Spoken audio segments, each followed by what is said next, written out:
நூற்றாண்டு காலங்களை கடந்து சிறுநன்னா தனது எழுத்துக்கள், நாடகங்கள், மொழிபெயர்ப்புகள் பல நாடுகளை தரிசித்தது, விமர்சித்தது, ஆய்வுகளை மேற்கொண்டது.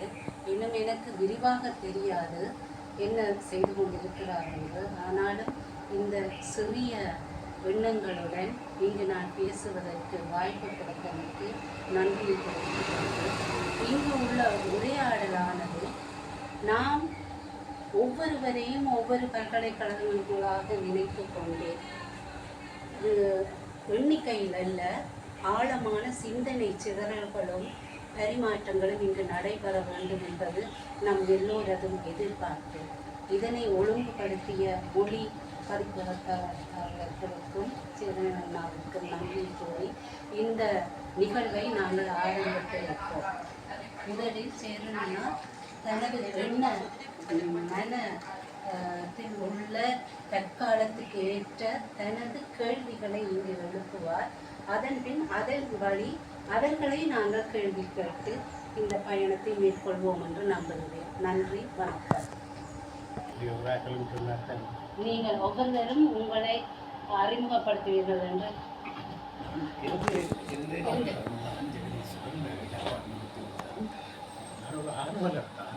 வாட்ஸ்அப் குரூப்பில் மெசேஜ் வாங்கிட்டு நம்ம சந்திக்க முடியும், உங்களோட கதைக்க முடியும் என்றதுக்காக. இவர் ஒரு பொறியியலாளர், தமிழ் ஆர்வம், தமிழ் சங்கத்துக்கு அடிக்கடி வருகிறார். எஸ்தர் மலையக கவிஞர், சிறந்த உரையாளருக்கு. நான் ஆறுமுக சங்கராஜா. 78-82ஆம் ஆண்டு ஜாழ் பல்கலைக்கழகத்தில் பயோவில் நாங்கள் நண்பர்களாக இருக்கிறார்கள். அந்த காலத்தை தாண்டி இப்போ அவர் கனடாவில் இருக்கிறேன். கனடா கூடி போயிட்டு வந்தேன். அங்கே சந்திக்க முடியாமல் அவ்வளோ பிஸியாக இருந்தது. நான் 3 மாதம் நின்று கூடி அவரை சந்திக்கிறது எத்தனையோ குழம்பு எடுத்து தள்ளி போனது. அது ஒரு பக்கம் இருக்க, நான் உண்மையிலேயே விஞ்ஞானத்துறையில் இருந்தேன். அவர் விஞ்ஞானத்துறையில் இருந்து அவர் கவிதை, தமிழ், அரசியல் என்று அவர் கூறும்பொழுது, நான் ஆசிரியர் தொழிலேயே நீண்ட காலம் இருந்தாலும் அந்த ஆசிரியர் தொழில் பிறகு இப்பொழுது எனக்கு சில ஆர்வங்கள் இருக்கின்றது. ஒன்று மொழி ஆர்வம் இருக்கின்றது. இதை விட இது ஆன்மீகத்தில் நான் ஒரு ஈடுபாடு இருக்கிறேன். யோகாவில் கிட்டத்தட்ட 57 வயதில் யோகாவில் எம்ஏயும் முடிச்சுட்டு யூனிவர்சிட்டி எம்ஏ முடிச்சுட்டு இருக்கிறேன். இப்போ எனக்கு வேற பொறுத்தவரையிலே இவருடைய கவிதைகள் அந்த நேரமே நாங்கள் சொல்கிற நாங்கள் எங்களுக்கே அந்த 50 வகுப்பில் இருந்த அவ்வளோ பேருக்கும் கவிதை எழுதுவார். வேறு பேரோட சேர்ந்து பரமேஸ்வரன் இருவரும் கவிதைகள் வேறு. ஒவ்வொருவருக்கும் 2 வரியில் கவிதை எழுதி 51 பேருக்கும் கவிதை எழுதி தந்தவர்கள். இன்னமும் நாங்கள் அதை வச்சிருக்கிறோம் அந்த கவிதையை. அந்த வகையில் இந்த நாட்கள் போய் அவரை சந்திக்கிறதால மிகப்பெரிய சந்தோஷம். அந்த வகையில் அவரோட நண்பராக இருக்கிறேன். நான் ரக்ஷனா ஷரீஃப்தீன். தொழில் ரீதியாக நான் ஒரு உளவியல் மற்றும் மனிதன் வளம் அமைத்துள்ள துறை. அதுக்கு மேலதிகமாக நான் ஒரு ஓவியர். இலக்கியத்தில் ஆர்வம் இருக்குது. நான் சேரங்கன் அவர்களை நான் மகாகவியை நீண்ட காலமாக இருந்தேன். நான் சேரன் அவர்களுடைய அந்த எழுத்து அதை நான் மிக அண்மை காலமாக நான் தொடர்ந்து பார்க்கலாம். முகநூல் சமூக வலைத்தளங்கள் இருக்கிறதால அவருடைய அந்த தொடர்பு, அவருடைய அந்த எங்களுக்குள்ள அந்த கருத்து பரிமாற்றங்கள் நிறைய நடந்திருக்குது. அதே நேரம் கடந்த கிழமை நடந்த நிகழ்வுக்கு என்னால் பங்கு கொள்ள முடியாமல் போயிட்டு நான் நூலகங்களால் எனக்கு சந்திக்க முடியாமல் போக நினைச்சிட்டு இந்த நிகழ்வு ஏற்பாடு செஞ்சிருந்ததால் இது மிக நல்ல ஒரு வாய்ப்பாக இருக்குது. எல்லாரையும் சந்தித்ததில் மிக்க மகிழ்ச்சி. நான் காலத்தால் மிக பிந்தினாள். அதனால் உங்களுடைய அந்த படைப்புகள் பற்றி இன்னும் நான் தேடிக்கொண்டு தான் இருக்கிறேன். உங்களுடைய புத்தகங்கள் நான் வாசிச்சிருக்கிறேன் அண்மை காலத்தில். இந்த குறிப்பிட்ட சில பேர் சேர்ந்து இங்கே இருக்கிற அந்த ஒரு தருணத்தில் எனக்கும் வர கிடைச்சது மிக்க மகிழ்ச்சி.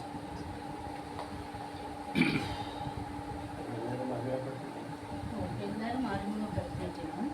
இப்போ உங்களோட உங்களோட மனதில் ஏதாவது ஒரு கேள்வியோட தான் நீ வந்திருப்பீங்க.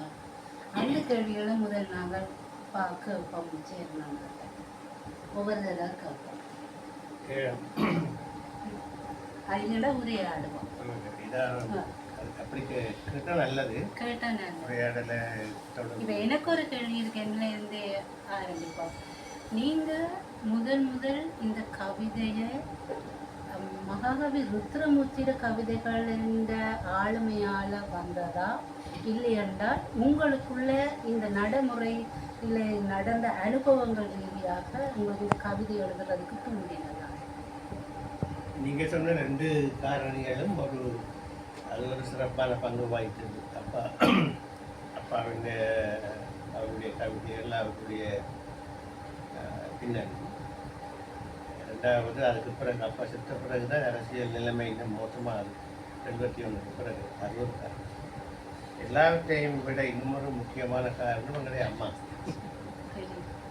என்னென்னா அவள் சின்ன வயசுலேயே இந்த திருக்குறள், நீதி, பண்பா போன்ற பல்வேறுபட்ட அந்த இதில் அந்த பள்ளிக்கூடம் லீவு நாட்களில் பாடமாக அது அடுத்த ஆண்டுக்கு பாடமாக இருக்கும். அப்போ இந்த தனிப்பாடல் திரட்டு, நல்வழி போன்ற இன்றைக்கு வரைக்கும் பாடமாக இருக்கிறது காரணம் அந்த இப்போ என்னென்னா ஏராளமான அந்த பழைய இலக்கியம், இடைக்கால இலக்கியங்கள் எல்லாம் அவள் தான் நவக்குழால் பாடமாக்கி அப்படியே பதிஞ்சது. அது ஒரு முக்கியமான சிறப்பான காரணம் ஏனென்றால் அந்த தமிழ் யாப்பு, அந்த யாப்புக்குள்ளால் வார ஒத்திசை அதை மனப்பாடம் தான் செய்வோம். அதுக்குள்ள அதை நீங்கள் ஒரு 4-5 வருஷமாக பல்வேறுபட்ட இந்த படைப்புகளை மனப்பாடம் செய்து திருப்பி சொல்லியிருக்க அந்த ஒத்திசையும் ஓசையும் சேர்ந்து அப்படி வந்து அது எங்களோட இதோட பிரிக்க முடியாமல் அப்படியே சேர்ந்து அது ஒரு முக்கியம். அதால் தான் இன்றைக்கு வரைக்கும் எழுதுகிற எல்லாத்தையும் அந்த ஒத்திசையும் சந்தோஷம் இருக்கும். ஆனால் நான் கண்டு அடிப்படையில் ஏனென்றால் இப்போ இருக்கிற பெரும்பாலான நவீன கவிதை எழுதுகிற நண்பர்கள் எல்லோருக்கும் இந்த பழைய மரபார்ந்த சக இலக்கியங்கள் இந்த அதுகளுடைய அவ்வளவு பெரிய ஆழம் விஷயம் இல்லை. அப்போ அவைகளுடைய கருத்து என்னென்றால் பெரும்பாலான நாட்கள் இந்த 60-70களில் புதுக்கெழுத்தில் கவிதை தன்னுடைய ஒத்திசையையும் லயத்தையும் சந்தத்தையும் உதறி போட்டு அது உரைநடைத்தளத்துக்கு மாறும். அது காணாசூல இருந்து வாழ்வது அந்த கருத்தோடையும் அந்த செயல்பாட்டோடையும் எனக்கு அந்த காலத்திலிருந்து உடன்பாடு இல்லை. ஆனால் உரைநடையிலையும் சந்தமும் எதுகையும் மோனையும் இல்லாமல் நல்ல ஆழமான கவிதைகளை எழுத முடியும். அதை எழுதலாம், அது எழுதியிருக்கிறது. அப்போ என்ன வித்தியாசம் என்றால் ஒரு ஒரு தொகுப்பிலேயே பல்வேறுபட்ட வடிவத்தில் கவிதைகள் எழுதுகிற ஒரு இது அது அப்பாட்டையும் தான் வேறு. ஏன்னா ஒரு முறை எழுதின மாதிரி இன்னொரு முறை எழுத மாட்டேன். ஒரு முறை பாவிக்க சொல்ல பிறகு அந்த ஒரு கவிதையில ஒரு சொல் ஒரு முறை தான் வேறு இல்லை. நீங்கள் அதை ஓசைக்காக அதை மேடையில் நிகழ்த்துறதுக்காக 1-2 தடவை சொல்லணும்னா நீங்கள் பிறகு சேர்த்துக்கலாம். அந்த சொல் பிறகு வராது. அவ்வளோ அது மாதிரி தலைப்பு வைக்கிறேன்னா அந்த தலைப்பு இது வரைக்கும் வேறு எங்கேயுமே இல்லாத ஒரு தலைப்பாக இருக்கும். அந்த அப்போ தான் அதுக்கு ஏற்கனவே இருக்கிற தலைப்புகளை மாதிரி வைக்கலாம். இந்த மாதிரியான சில கருத்துக்கள் அவர்கிட்ட இருந்தால் அந்த இன்னொரு நீங்கள் கேட்டவர்களுக்கு இன்னொரு மறுமொழி இருந்தால் இப்போ சின்ன வயசுலேயே அவருக்கு ஒரு பழக்கம் இருந்தது. கவிதைகள் எழுதினால் அந்த கவிதையை உரத்த உரையில் வாசி கொண்டு அப்படி நடப்பேன். அளவட்டில் இருக்கீங்களா வயல்வெளியில் போய் வரம்பில் நடக்கும். அப்போ நாங்கள் பின்னுக்கு போவோம். அவர் சொல்ல திருப்பி சொல்கிறோம். அப்போ அந்த கவிதைகள் அவர்கிட்ட கவிதைகள் எல்லாம் அப்படியான கிட்டத்தட்ட 50 விதமான கவிதை எனக்கு பாடம் மனப்பாடம் இந்த மாதிரி இருக்கும். பிறகு சின்ன வயதிலேயே அவற்றை கவிதைகளை மேடையில் நிகழ்த்தினாங்க. மேடையில் நிகழ்த்தினா என்னோட வேறு பாதகன் புராந்தகன் இப்பொழுது யாழ்ப்பாணத்தின் கவர்னராக இருக்கிற வீரநாயந்த தங்கச்சி உஷா நாங்கள்லாம் ஒரு காலம் நாங்கள் மேடையில் அப்பான கவிதைகளை பாடமாக்கி அதை நிகழ்த்துறது. அப்படி ஒரு யோசிச்சு பாருங்க, ஒரு 10 திறன் செய்தோம்னா வேறு கவிதையில் எவ்வளோ கவிதை உங்களுக்கு அந்த அது ஒரு முக்கியமான ஒரு இது. மற்றது இன்னொரு விஷயம், அப்பாவுக்கும் எனக்கும் அதில் அடிப்படை வித்தியாசம் என்னன்னா அவர் கணக்கை வாசிக்க மாட்டார், தெரிஞ்சுட்டு தான் வாசிப்போம். இந்த எல்லாத்தையும் எனக்கு என்ன பண்ணுற வார கண்டதுன்னு கேட்கிறது, ஆனால் பண்டிகை நான் இல்லை. அவர் சொல்லுவேன் இது ஒரு கிரிமினல் வேஸ்ட், எல்லாத்தையும் அப்போ எல்லாத்தையும் வாசின்னு தான் ஒரு சமாளத்தில் வார எல்லாம் தெரியுமென்று அவர் ஒரு நாள் அப்படி செய்ய மாட்டார். பார்த்து முக்கியமான இது அவர் சில விஷயம் அப்போ ஒரு ஒரு 70-71 சாரதுக்கு சொன்னார், நீ இந்த நாவல் வாசிக்கிறது இலக்கியம் வாசிக்கிறது விடு, பயண இலக்கியம் இந்த பயோகிராஃபி பிறகு இந்த புனை கதை சாராத எழுத்து இருக்குதானே அதைத்தான் கவிதை எப்பவும் வாசிக்கணும். ஆனால் இந்த கவிதை இல்லாத புனை கதை சாராத எழுத்து, பயணக்கதைகள், இந்த விஞ்ஞான கதைகள், இந்த மாதிரி விஷயம் அதுகளைத்தான் தேடி தேடி வாசிக்கணும். அது தமிழையும் ஆங்கிலத்திலையும் வாசிக்கணும். அது ஒரு பெரிய திருப்பம். அப்போ அவர் அந்த இதில் எனக்கு முதலாவதாக உணர்ந்த புத்தகம் ஜானகிராமன் ஒரு பயணக்கதை. அந்த இதுதான் துவக்கம். மாற்றம் எப்படி வருது என்பது நான் அந்த சிங்கள மொழி நூல் வெளியிட்டாவே சொல்லியிருக்கேன். அவர் அரசாங்க ஊழியர் தானே, இலங்கை நிர்வாக சபையிலே ஒரு பெரிய பதவியில் இருந்தவர். அவர் சாகும்போது அவர் இருந்த பதவியினுடைய பேர் assistant commissioner official language department. அரசாங்கமாக மொழித்தினை கழிச்சுட்டு ஒரு கமிஷன்லேயே ஒரு அவருடைய பொறுப்பு என்னன்னு சொன்னால் தமிழ் மொழி அல்லாத மேற்கொள். அதில் தான் அவருக்கு பெரிய அப்போ என்ன 70ஆம் ஆண்டு நாங்கள் மட்டக்களப்பில் இருந்தோம். மட்டக்களப்பில் இருந்தால் அந்த அரசாங்கம் கொடுத்த பங்களா, அந்த அரசாங்க அதிபருக்கும் கொடுக்குறது, அந்த இந்த முழுத்தை நிர்வாகிக்கிறவருக்கும் கொடுக்கும். என்னுடைய பழக்கம் என்னென்னால் எப்படி அடிக்கடி வீடு மாறுவது தானே. அப்போ அந்த வேலையாக இருந்தது. எங்கேயாவது வீடு எடுத்தால் அந்த வீட்டுக்கு முன்பு போய் எங்களை யாழ்ப்பாணம் வீட்டுக்கு போய் நிழல் இந்த ஈசன் எந்த இணையடி நிழல் என்று வருவாரு, அதில் வர நீழல் அதான் வீட்டுக்கு பேர். எங்களோட அப்பாந்த விலாசம் மகாகவி நீழல் அளவட்டி. அப்படி போட்டால் கடிதம் பெறும். எங்களுக்கும் அப்போ அப்படித்தான் சேரன் நீழல் அளவட்டி என்றால் கடிதம் அப்படின்னு வர எல்லா கடிதங்களும். நான் போகிற வீடுகள் எல்லாத்துலேயும் முன்னுக்கு போய் நீழல் என்று எழுதியிருக்கேன். ஆனால் மட்டக்களப்பில் அந்த பங்களா அரசாங்கம் பங்களா, அதில் போய் நான் நீழல்னு தமிழில் படிவாக எழுதியிருக்கேன். பெயிண்டாக கலிகிராஃபி எனக்கு விருப்பம் சின்ன வயசில் இருக்குது. நான் கலிகிராஃபிக்குலாம் போயிட்டுருக்கு வந்தது. அப்போ பின்னேரம் வேலையால் வந்த அப்பாவை பார்த்து போட்டு விட்டு போய் அழிச்சார். அப்போ நீங்கள் ஏன் அழிக்கிறீங்க? இதில் இது அரசாங்கத்தில் வீடு, அரசாங்கத்துக்கு சிங்கள மொழி மட்டும்தான் தெரியும், தமிழை வேல் இருக்க மாட்டோம். எனக்கு ஏராளமான பிரச்சனை வரும். தமிழ் வேணும்னா சிங்களம் தமிழ் ரெண்டுலையும் எழுதலாம். அப்படின்னாலும் சிங்களம் தான் பெருசாக இருக்கணும், தமிழை பெருசாக எழுதக்கூடாது. எவ்வளோதான் தமிழ் உணர்வு. அப்போ நாங்கிட்ட உங்களுக்கு இவ்வளோ பெரிய தமிழ் உணர்வு இருக்குது, இது சின்ன விஷயத்துக்கு இப்போ பார்த்து அது தாங்கள் நிலைமைக்கு ஏற்றப்படி தான் சில விஷயம். இப்போ நான் என்ன வேலையை நான் புரட்டி ஊமன்ட்டு மறத்து சொல்லி வேலையை விட்டு 5 பேரையும் நான் பார்க்குறது. 5 பிள்ளை இல்லைண்ணா அம்மா. அப்போ என்ன யோசிக்கல. அப்பா சொன்னார், நீ உனக்கெல்லாம் வடிவான கையெழுத்து இருக்குது, இந்த கலிகிராஃபி எல்லாம் பழகிறாய், அந்த மாதிரி சிங்கள எழுத்துக்களையும் படித்து சிங்களத்திலையும் வரும். அப்போ நான் சிங்கள எழுத்தையும் படித்து சிங்கள எழுத்துக்கள் எல்லாத்தையும் சிங்கள படித்து கொள்வது அப்படித்தான். அந்த கதையை ஏன் சொல்கிறேன்னு சொன்னால் அவருடைய அரசியல் காலம், அவருடைய அரசாங்க வேலை, எங்களுக்கு அரசாங்கத்தை ஒட்டு தொடரும் இருக்கு. நாங்கள் அரசாங்கத்தை எதிர்த்து தானே வந்தது. அப்போ எங்களோட தலைமுறையில் பாடுற அரசியல்லாம் மாறிட்டு அப்படின்ற காலத்தில் கவிதைகள் கொஞ்சம் எழுதுவினோம். ஆனால் வெளிப்படையாக நிறைய விஷயங்கள் செய்ய முடியாது. அப்போ எழுத நிறைய தமிழர் கவிதைகள் வேறு வேறு பேரில் தான் வந்தது. அவருடைய பேரில் மாவின் பேரில் சுருக்கமாக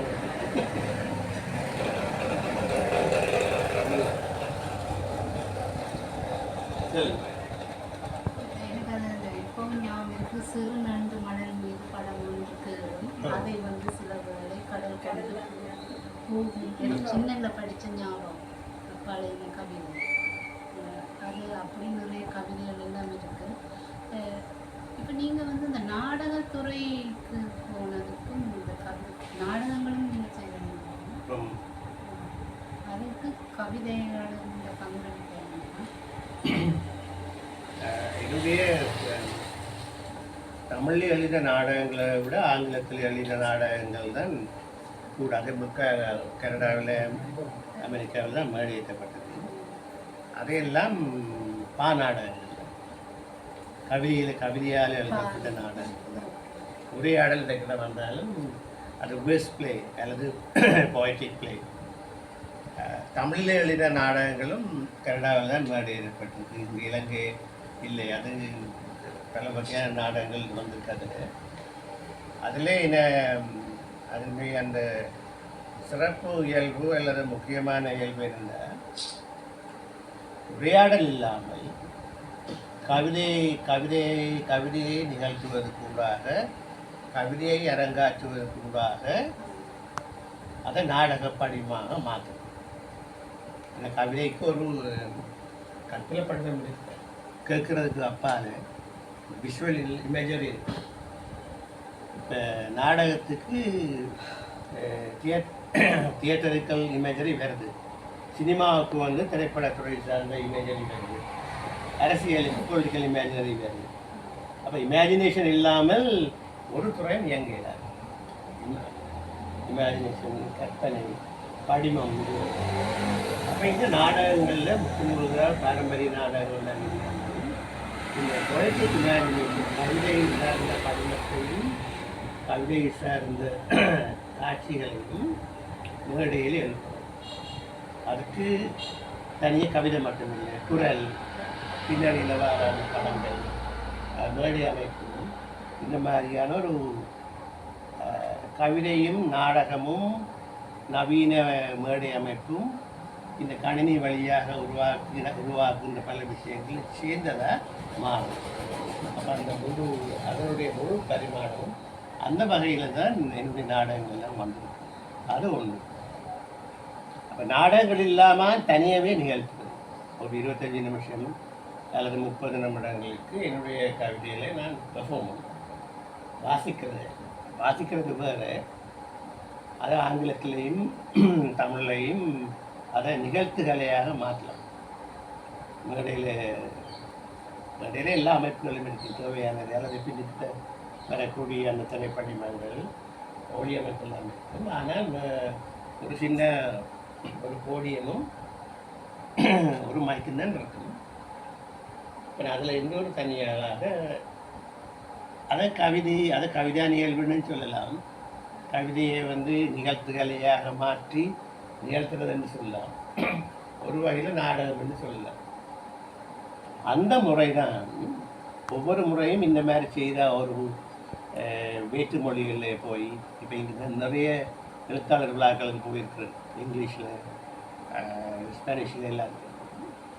அப்போ எங்கட இப்போ பதிப்பாளர் புத்தகங்களை கொண்டு வச்சிருக்கு. புத்தகங்கள் முதல் ஒருத்தரும் வாங்க மாட்டேன், அது அப்படியே நல்ல பாட்டுக்கு இருக்கும். நீங்கள் இந்த பெர்ஃபார்மன்ஸ் முடித்த பிறகு அப்பளம் தமிழுக்கும் உண்மை, எல்லா மொழிகளுக்கும் உண்மை வரையில் பாருங்கள்.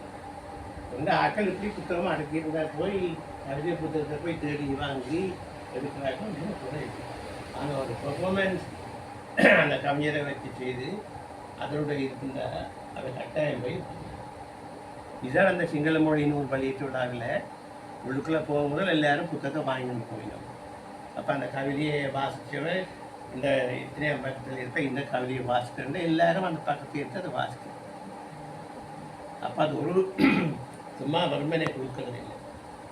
அப்போ இந்த நாடகங்களை மொழி ஏற்படுத்துறது, அந்த நாடகங்கள் இடம்பெற்ற கவிதைகள் என்னென்ன புத்தகங்கள் இருக்கிறதோ அங்கே இருக்கணுமோ அதை ஆர்வங்களாக்கள் வாங்கிவிடும்.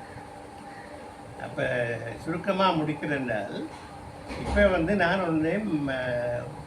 அந்த வடிவங்களை வித்தியாசப்படுத்துது. ஏன்னா எல்லாத்துக்கும் அடிப்படை இமேஜினேஷன், அது தேவைக்கேற்ற மாதிரி அது அந்தந்த வடிவத்தை இருக்கும். நாடகம் அல்லது பெர்ஃபார்மன்ஸ் அல்லது. அப்போ புத்தகத்தில் இருக்க சில கவிதைகளை நிகழ்த்துற பொழுது சில வசனங்களை மாற்றி, அதில் சில வசனங்களை சில சொற்களை 2-3 பேர்கள் சொல்கிற மாதிரி சில அந்த மாதிரி பெர்ஃபார்ம் பண்ணிக்க அதனுடைய அந்த குவாலிட்டி மாறும்.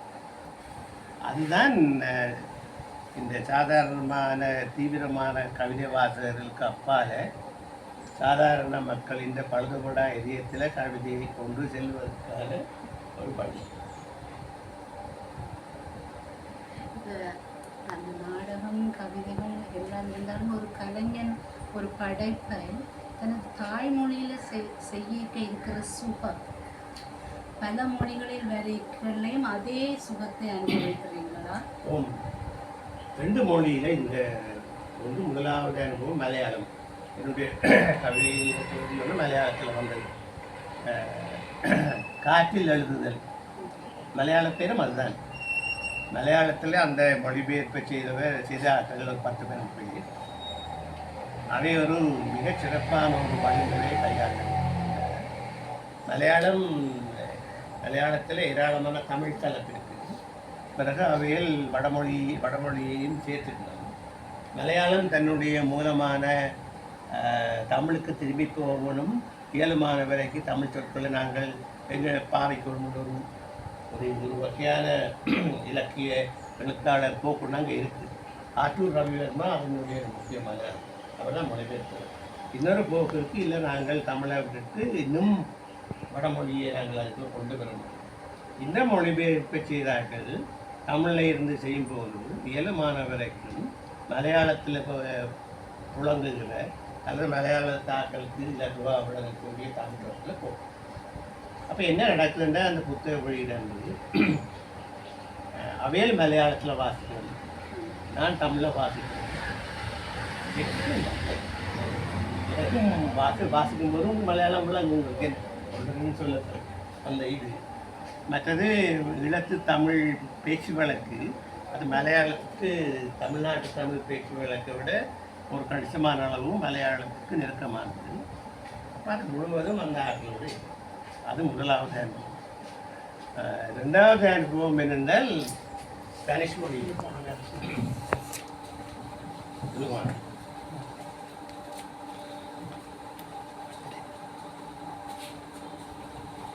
ஸ்பானிஷ் மொழியிலையும் இந்த நூல் ஒரு பார்சலோனாவில் ஒரு பெரிய வியப்புகள் வைத்து பப்ளிஷர்கள் வெளியிடப்படும். அப்போ அவையில் ஒரு 2 கிழமை பார்சலோனாவில் கூப்பிட்டு இந்த புத்தக வெளியீடு அதில் ஒரு 10-15 ரீடிங் ஒன்று அதே ஸ்பானிஷில் வாசிக்கணும். உண்மையிலே அது ஸ்பானிஷ்ன்றதை விட கேட்டலன்னு சொல்கிறேன். சரி, அது ஸ்பானிஷில் இருக்குது. ஆனால் பார்சலோனா அந்த ஏரியாவில் கேட்டலோனியன் மக்கள் அவை ஸ்பெயினில் இருந்து பிரிந்து போகிற இன்றைக்கு வரைக்கும் அங்கே அந்த போராட்டம் இருக்கத்தான் செய்யுது. அப்போ இந்த மொழிபெயர்த்தவ ஸ்பானிஷில் கேட்டலான், இப்போ கேட்டலான்லேயும் மொழிபெயர்த்து. அப்போ ஒரு நேரத்தில் இந்த ஸ்பானிஷ் கேட்டலான் வந்துருக்கு. அப்போ பார்சலோனா அந்த கேட்டலோனியா ஏரியாவில் நடந்ததெல்லாம் கேட்டலோனிய மொழியிலையும் ஒரு சில இடங்களில் ஸ்பானிஷில். அவைகளுக்கு இந்த போராட்டம் அது எல்லாம் தாராளமான பழக்கம் தானே. ஸ்பானிஷ் அரசாங்கம் அவைகளை பொறுத்தவரையில் ஒரு மீளாட்சி அரசாங்கம் எளிமை. அது ஒவ்வொரு நாளும் போராட்டம் நடக்கும், அங்கே போய் போலீஸ்காரன் போய் அடிப்பாங்க. ஆனால் வெளியில் செய்தி பெறாது. அதில் அந்த கட்டலோனிய மொழிபெயர்ப்பை வாசிக்க அதே மாதிரி அந்த கவிதையை தமிழில் வாசிக்க அந்த சத்தம் உணர்வு அந்த ஸ்ட்ரக்சர் எல்லாம் நான் எதிர்பார்க்கல இவ்வளவுக்கு நெருக்கமாக வருபடுது. அவ்வளவுக்கு நெருக்கமாக கட்டலோனிய மொழியிலையும் இந்த ஸ்பானிஷ் மொழியிலையும் வருது. அது மாதிரி சிங்களத்திலேயும் நிறைய சாத்தியம் இருக்குது. நாங்கள் இது சிங்களத்தில் செய்து பார்த்தோம். ஒரு நேரத்தில் தமிழும் சிங்களம் அந்த மாதிரி நான் 1-2 கவிதைகள் செய்து பார்த்துட்டு இப்போ எல்லாவற்றையும் மறந்து விடலாம் அந்த மாதிரியான கவிதைகளை சிங்களத்திலேயும் அதே மாதிரி பெர்ஃபார்ம் பண்ணியிருக்கோம். ஆனால் ஒரு நிகழ்வுங்கிற அளவுக்கு இன்னும் அது முழுதாக வரையில்லை. மற்ற மொழிகளுக்கு என்ன மாதிரி என்று நான் வந்திருக்கு 21 மொழியில் வந்திருக்கு. இப்போ தெலுங்கு கன்னடம் எல்லாம் இலகுவாக அப்படின்னு நீங்கள் கேட்டால் அவங்களுக்கு விளங்கும். தமிழை வாசி போடாமல் அந்த கவிதையை அவை கன்னடத்தில் பெர்ஃபார்ம் பண்ணும்போது இது இந்த கவிதையில் நீங்கள் பிடிக்கும், தமிழ் எல்லாத்துக்கும் நீங்கள் பிடிக்கும்.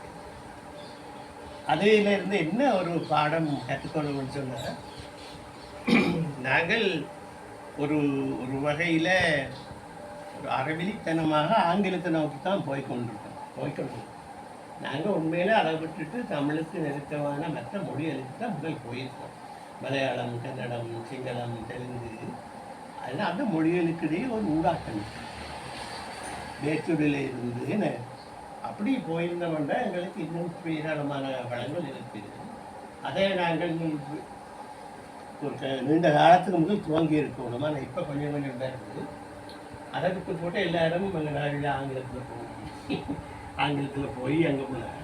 அங்கே அதுக்கு மிக விதிவிலக்கானவற்றை விட இப்படி வர எல்லாத்துக்கும் பெரிய கவனம் வரமாட்டு கிடையாது. ஏனென்றால் இப்போ இந்த புலம்பெயர்ந்து இருந்த போனாக்கள் ஆங்கிலத்திலே தோன்றினார். மொழிபெயர்ப்புக்கான தேவை இல்லாமல் அவை ஆங்கிலத்தில் எழுதி ஆங்கிலத்திலேயே உயர்ந்த பரிசுகள் படைப்புகள் எல்லாம் நிறைய வந்திருக்கு.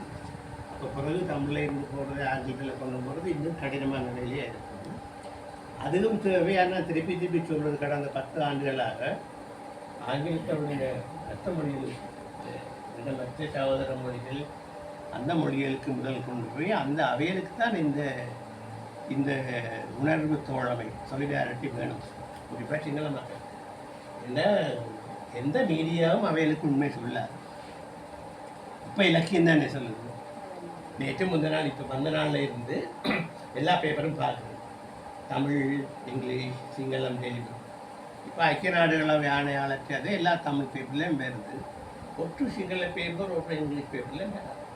நான் 84ஆம் ஆண்டு இதழியல் துறைக்கு போய்க்கு எப்படி நிலைமை இருந்ததோ இன்னைக்கு வரைக்கும் என்ன அவ்வளோ தூரத்துக்கு இந்த விஷயங்களை தெரிகிற கொண்டு போகிறது இல்லை. அப்படி இல்லாத வரைக்கும் இந்த மீளிணக்கம், ரெக்கன்சிலியேஷன் அல்லது ஒரு உயர்ந்த நிலைப்பட்ட உணர்வு தோழமைக்கு சாத்தியம். இப்போ இலக்கியம்னா இதான் இருந்தால் மற்றாக்களையும் இருக்க அறிமுகப்படுத்தி பத்தாக்களை சொல்லுங்க. அவையே சொல்லுங்க.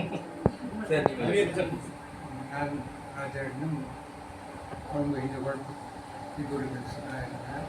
என்னுடைய பாடம் மெய்யியல் பேராதனை பார்த்தோம். பேராதனை நெக்ஸ்ட்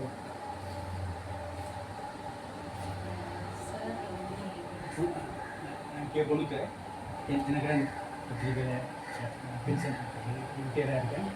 தமிழ்ச்சங்க பணிகளோட கலைகளுக்கு செயற்பாடாக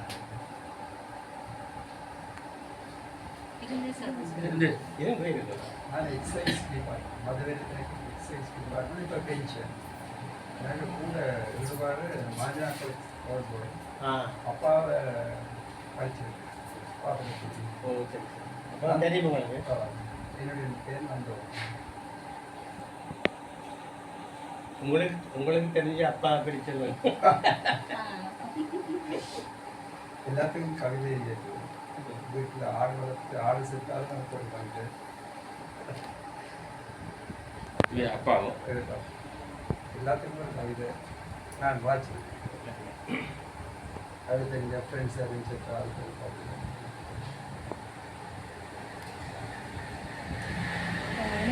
நீங்கள் உங்களை அறிமுகப்படுத்துவது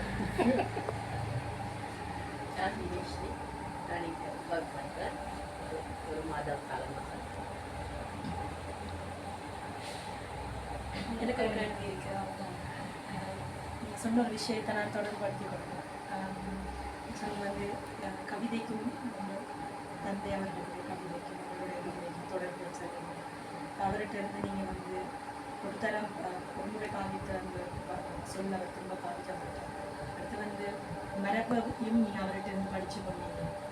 இப்போ சாதாரணமாக இப்போ சங்கீதத்தை எடுத்துக்கிட்டோம்னா சாஸ்திரிய சங்கீதம் படித்தவங்களுக்கும் சங்கீதத்தை அந்த இருக்கிற அந்த நயத்தை வச்சு நாங்கள் ரசிக்கிறவங்களுக்கு இருக்கிற வேறுபாடு மாதிரி எங்களுக்கு தெரியாட்டியும் எங்களுக்கு வந்து ஏதோ ஒரு வகையில் அது வந்து எங்களுக்குள்ள ஏதோ ஒரு மாற்றத்தை அது ஏற்படுத்தும்.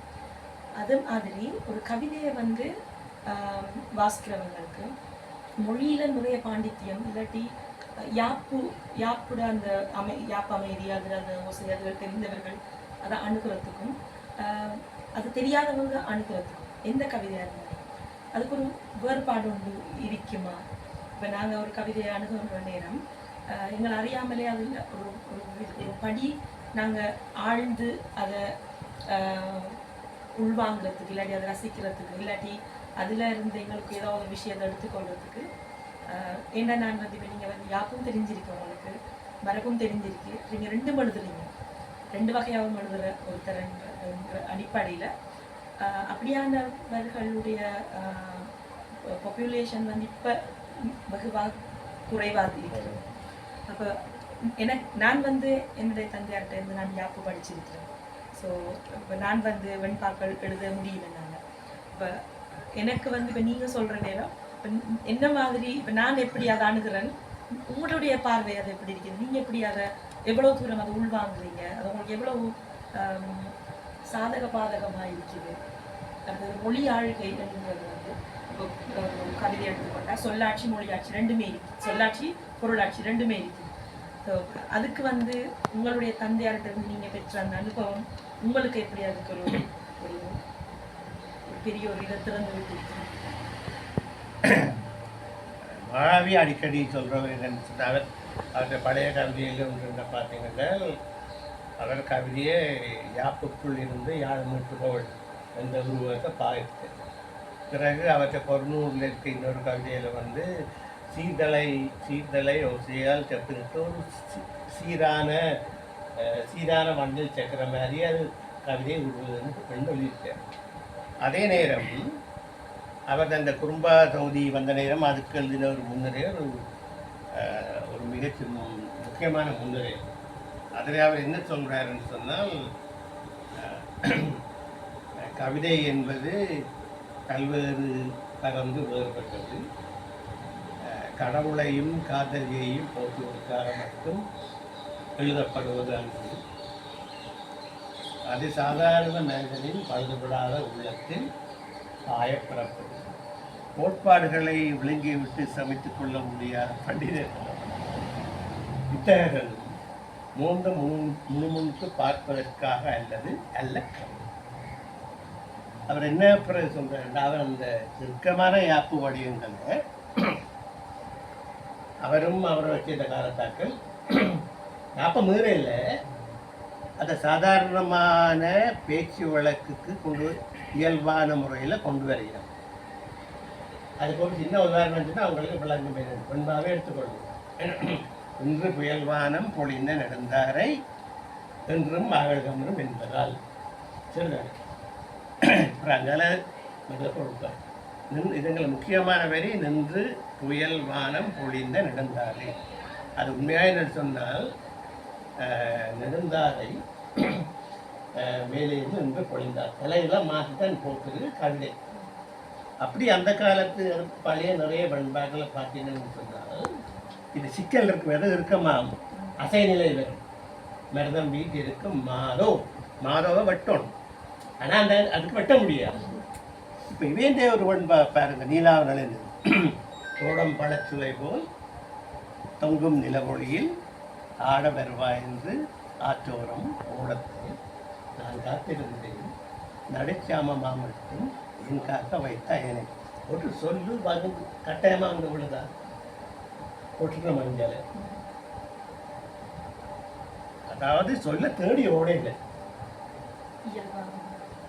அதுதான் அந்த மாற்றம். இது அப்படியே இருக்குது வெண்பாக முறையில் அப்படியே அது பாருங்க என்ன அழகா வந்து விழுந்துருக்குன்னு சொல்லி உடம்பளத்தில் ஆடவர் உடனே அந்த பழைய மரபுக்கு நீங்கள் போனீங்கன்னா தோடம் பழத்தில் போல் தொங்கன் நிலவு மாடப்புறாவே அப்படி இப்படி தான் போகும். இதுதான் அந்த நுட்பமான மாற்றம். அப்போ வேற இல்லை. ஆனால் நாங்கள் அந்த வடிவங்களை பாய்க்கிற பொழுது எங்களுடைய இயல்பான சொல்லு எங்களுடைய பேச்சு வழக்கு அந்த ஒத்திசையை நாங்கள் கொண்டு வரோம். இந்த மாற்றம் தமிழ்நாட்டில் நடக்கல. அது அப்படி இந்த மாற்றம் இல்லாமல் நேராக ஒரு கவிதை இடது கவிதை மரபில் இந்த மாற்றம் வந்து நாங்கள் இதுக்குள்ள போய் நாங்கள் பிறகு முடியாது. இதுதான் இந்த அடிப்படையான இந்த இது. அதுபோல் என்ன சில நேரங்கள் எனக்கு என்ன ஆச்சரியம் பாரது, மற்ற பல்வேறுபட்ட தமிழ் பல்கலைக்கழகங்களை எம்ஏடிக்கு படிக்கிற மாணவர்களுக்கு படிப்பிக்கிற போதும் வகுப்பெடுக்கிற போதும் நிறைய கவிஞர்கள் இருப்பார்கள். இப்போ புதிய எழுதுகிற நண்பர்கள் இருப்பார்கள். அவர்களே ஒரு கணிசமான அளவு வாக்களுக்கு இந்த பழைய தமிழனுடைய பரிச்சயம் கிடையாது, தொடர்ச்சி இல்லை. இப்போ பாரதியை வந்து இன்றைக்கு வரைக்கும் நல்லா உணர்ந்து ரசித்து வெச்சக்கூடிய ஒரு சமகால தாளுக்கு மகாவியை கொண்டாடுறது இந்த பிரச்சனை இருக்காது. ஆனால் நீங்கள் வடிவாக ஆழமாக பார்த்து வந்த பாரதியினுடைய எல்லா கவிதைகளையும் படித்தாக்க குறையும். ஒன்று தெரிஞ்செடுக்க மட்டும் உண்டு. ஒரு மேடையில் சொற்பொழிவுக்காக தான் சொல்லுவார். ஆழமாக அவர்களுடைய மற்ற கவிதைகளை சொல்லிட்டு சொல்லுவார். அதுக்குள்ளே அந்த வகுப்புக்கு போக மாட்டோம். இப்போ அது ஒரு பெரிய பிம்பம் மாதிரி வந்திருக்கு. தவிர அதுதான் இந்த இப்போ சொல்கிறது மாவி சொல்கிற மாதிரி அணிகொள் காவியம் பாதி சொல்கிறேன். மாவி அணிகொள் காவியம் 1000 கத்தினும் ஆழ்ந்திருக்கும் கவியுளம் காண்கிறார். விமர்சகர்கள் இருந்து ஏராளமான ஆட்களுக்கு கவிதையை பொறுத்து வர்றதுக்கு ரொம்ப வாக்கிவிட்டு போயிடும். அதுக்குள்ள வேற ஒரு வகையான கருத்துக்கள் பரிமாணங்கள் எல்லாம் இருக்கும். ஒன்றுக்கு மேற்பட்ட 3 4 இருக்கும். அதை கண்டுபிடிக்கிறதுக்கு ஒரு நுணுக்கமான கவிதை ரசனை கவிதை அது இருக்கான்னு தான் நான் கேட்போம். இப்போ நிறைய தமிழ் விமர்சகர்களை வாசிக்கணும். அந்த நுணுக்கம் இல்லை. இரண்டா அது இந்த 2 இந்த யாழ்ப்பாணத்தில் சொல்லியிருந்தாங்க. அந்த எல்லாவற்றிலும் சிறந்த உயர்ந்த சாதியை சொல்வது இருகுலமும் துய வந்தவர்கள்.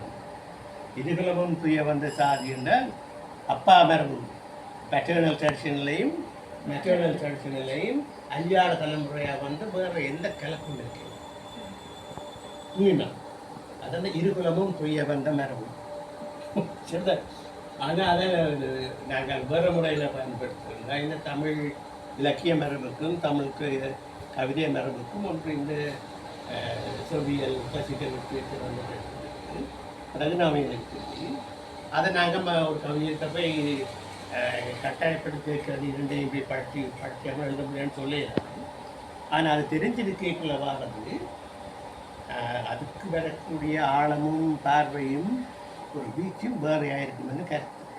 ஏனென்றால் தெரிந்து மீறுவது சிறப்பு, தெரியாமல் மீறினா விபத்து.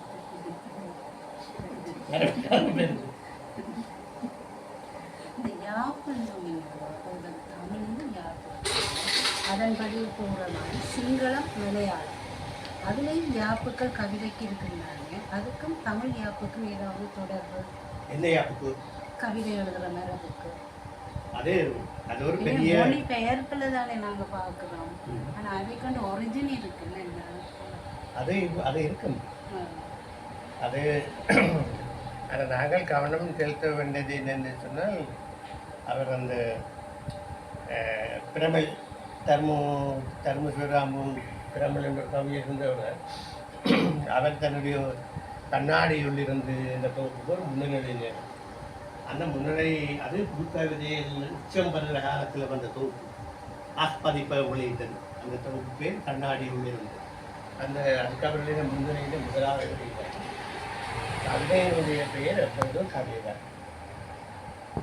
கவிதைன்ற பெயரை கவிதை என்ற தகுதியை அடைய முடியாதவை செய்யுளாகலாம் மற்றவங்க. இப்போ நவீன கவிதை புதுக்கவிதை போன்ற எல்லாம் ஒரு தற்காலிகமான பயன்பாடு. அது போயிடும். எது நிற்கும் என்றால் இது கவிதையாக இருக்கோ நிற்கும். அதுதான் இந்த காலங்காலமாக நடந்து வர விஷயம். இந்த கவிதையை பற்றி என்னுடைய அனுபவம் அதுதான். இப்போ ஆழமான நல்ல கவிதை இருந்தால் வடிவம் வியாப்பு அதெல்லாம் ஒன்றும் இப்ப நிற்கும் மக்கள் மனங்களை நிற்கும் மக்களோட மனசுல நிற்கும். நீங்கள் கவிதைகளை வாசிச்சுட்டு வாசகர்கள் ஏதாவது அவர்கள் மூலம் ஏதாவது சவால்களை சந்திச்சீங்களா?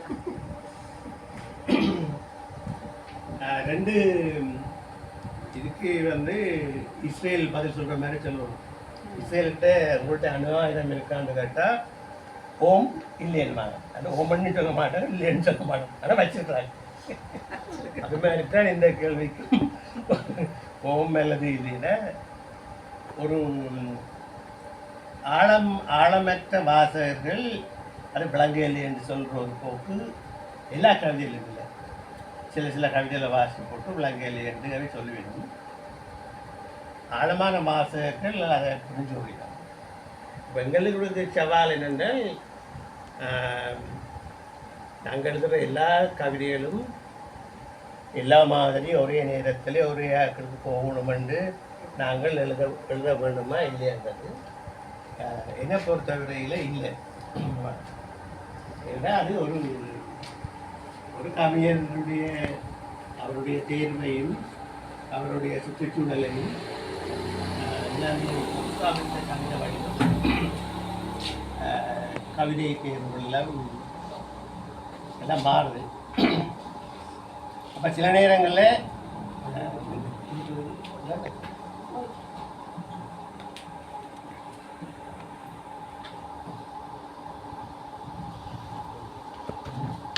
இப்போ புதுசாக வந்தாக்கள் நீங்கள் உங்களை இருக்கிற அறிமுகப்படுத்துவீங்கன்னா அதில் தெரியும். என்னுடைய பேர் அயந்தோங்க. தமிழ்துறை விரும்பினாங்க. என்னுடைய கவிதை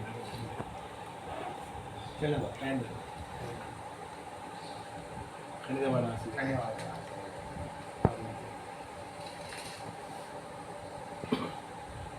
அப்போ இந்த கேள்வி மறுமொழி கடைசி என்ன கருத்துங்கள் என்னுடைய ஒரு தொகுப்புக்கு கடைசியாக வந்த தொகுப்புகளில் ஒரு தொகுப்புக்கு அணியர் என்று பேர் வச்சு அணியர் இப்போ அந்த புத்தகம் இருக்கானே காட்டும் இருக்காங்க. அது என்ன பிரச்சனை என்ன நீங்கள் கிட்ட அந்த சவால்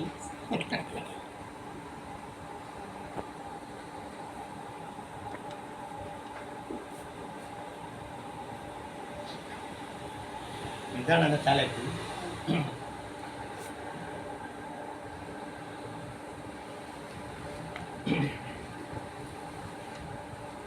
அணியர் என்ற சொல்லுக்கு ஒருவருக்கும் கருத்து தெரியல. அது நல்ல தமிழ் சொல்லு. இப்போ இங்கிலீஷில் என்ன ஒரு சங்கடமான நிலைமை இருந்தால் அணியர் இருந்தால் என்னென்னு கேட்டால் நான் எனக்கு இப்படி சொல்கிறேன். அணியர் இருந்தால் ட்ரோமா விளங்குது, அணியர் விளங்குது. ட்ரோமா அதில் என்ன வித்தியாசம் என்றால் இங்கிலீஷில் வெஸ்டர்ன் ட்ரெடிஷனில் அப்படியே இந்த ட்ரோமாவை ரெண்டு வகையாக பார்க்கலாம். ஒன்று கலெக்டிவ் ட்ரோமா, சமூகம் முழுவதுக்கும் ஒரு பெரிய அளவில் சமூகத்துக்கு ஏற்படுகின்ற இந்த பாதிப்பு, மனப்பாதிப்பு அல்லது ஆறாவடு இந்த மாதிரி. மற்றது இண்டிவிஜுவல் தனிப்பட்ட அளவுவாக.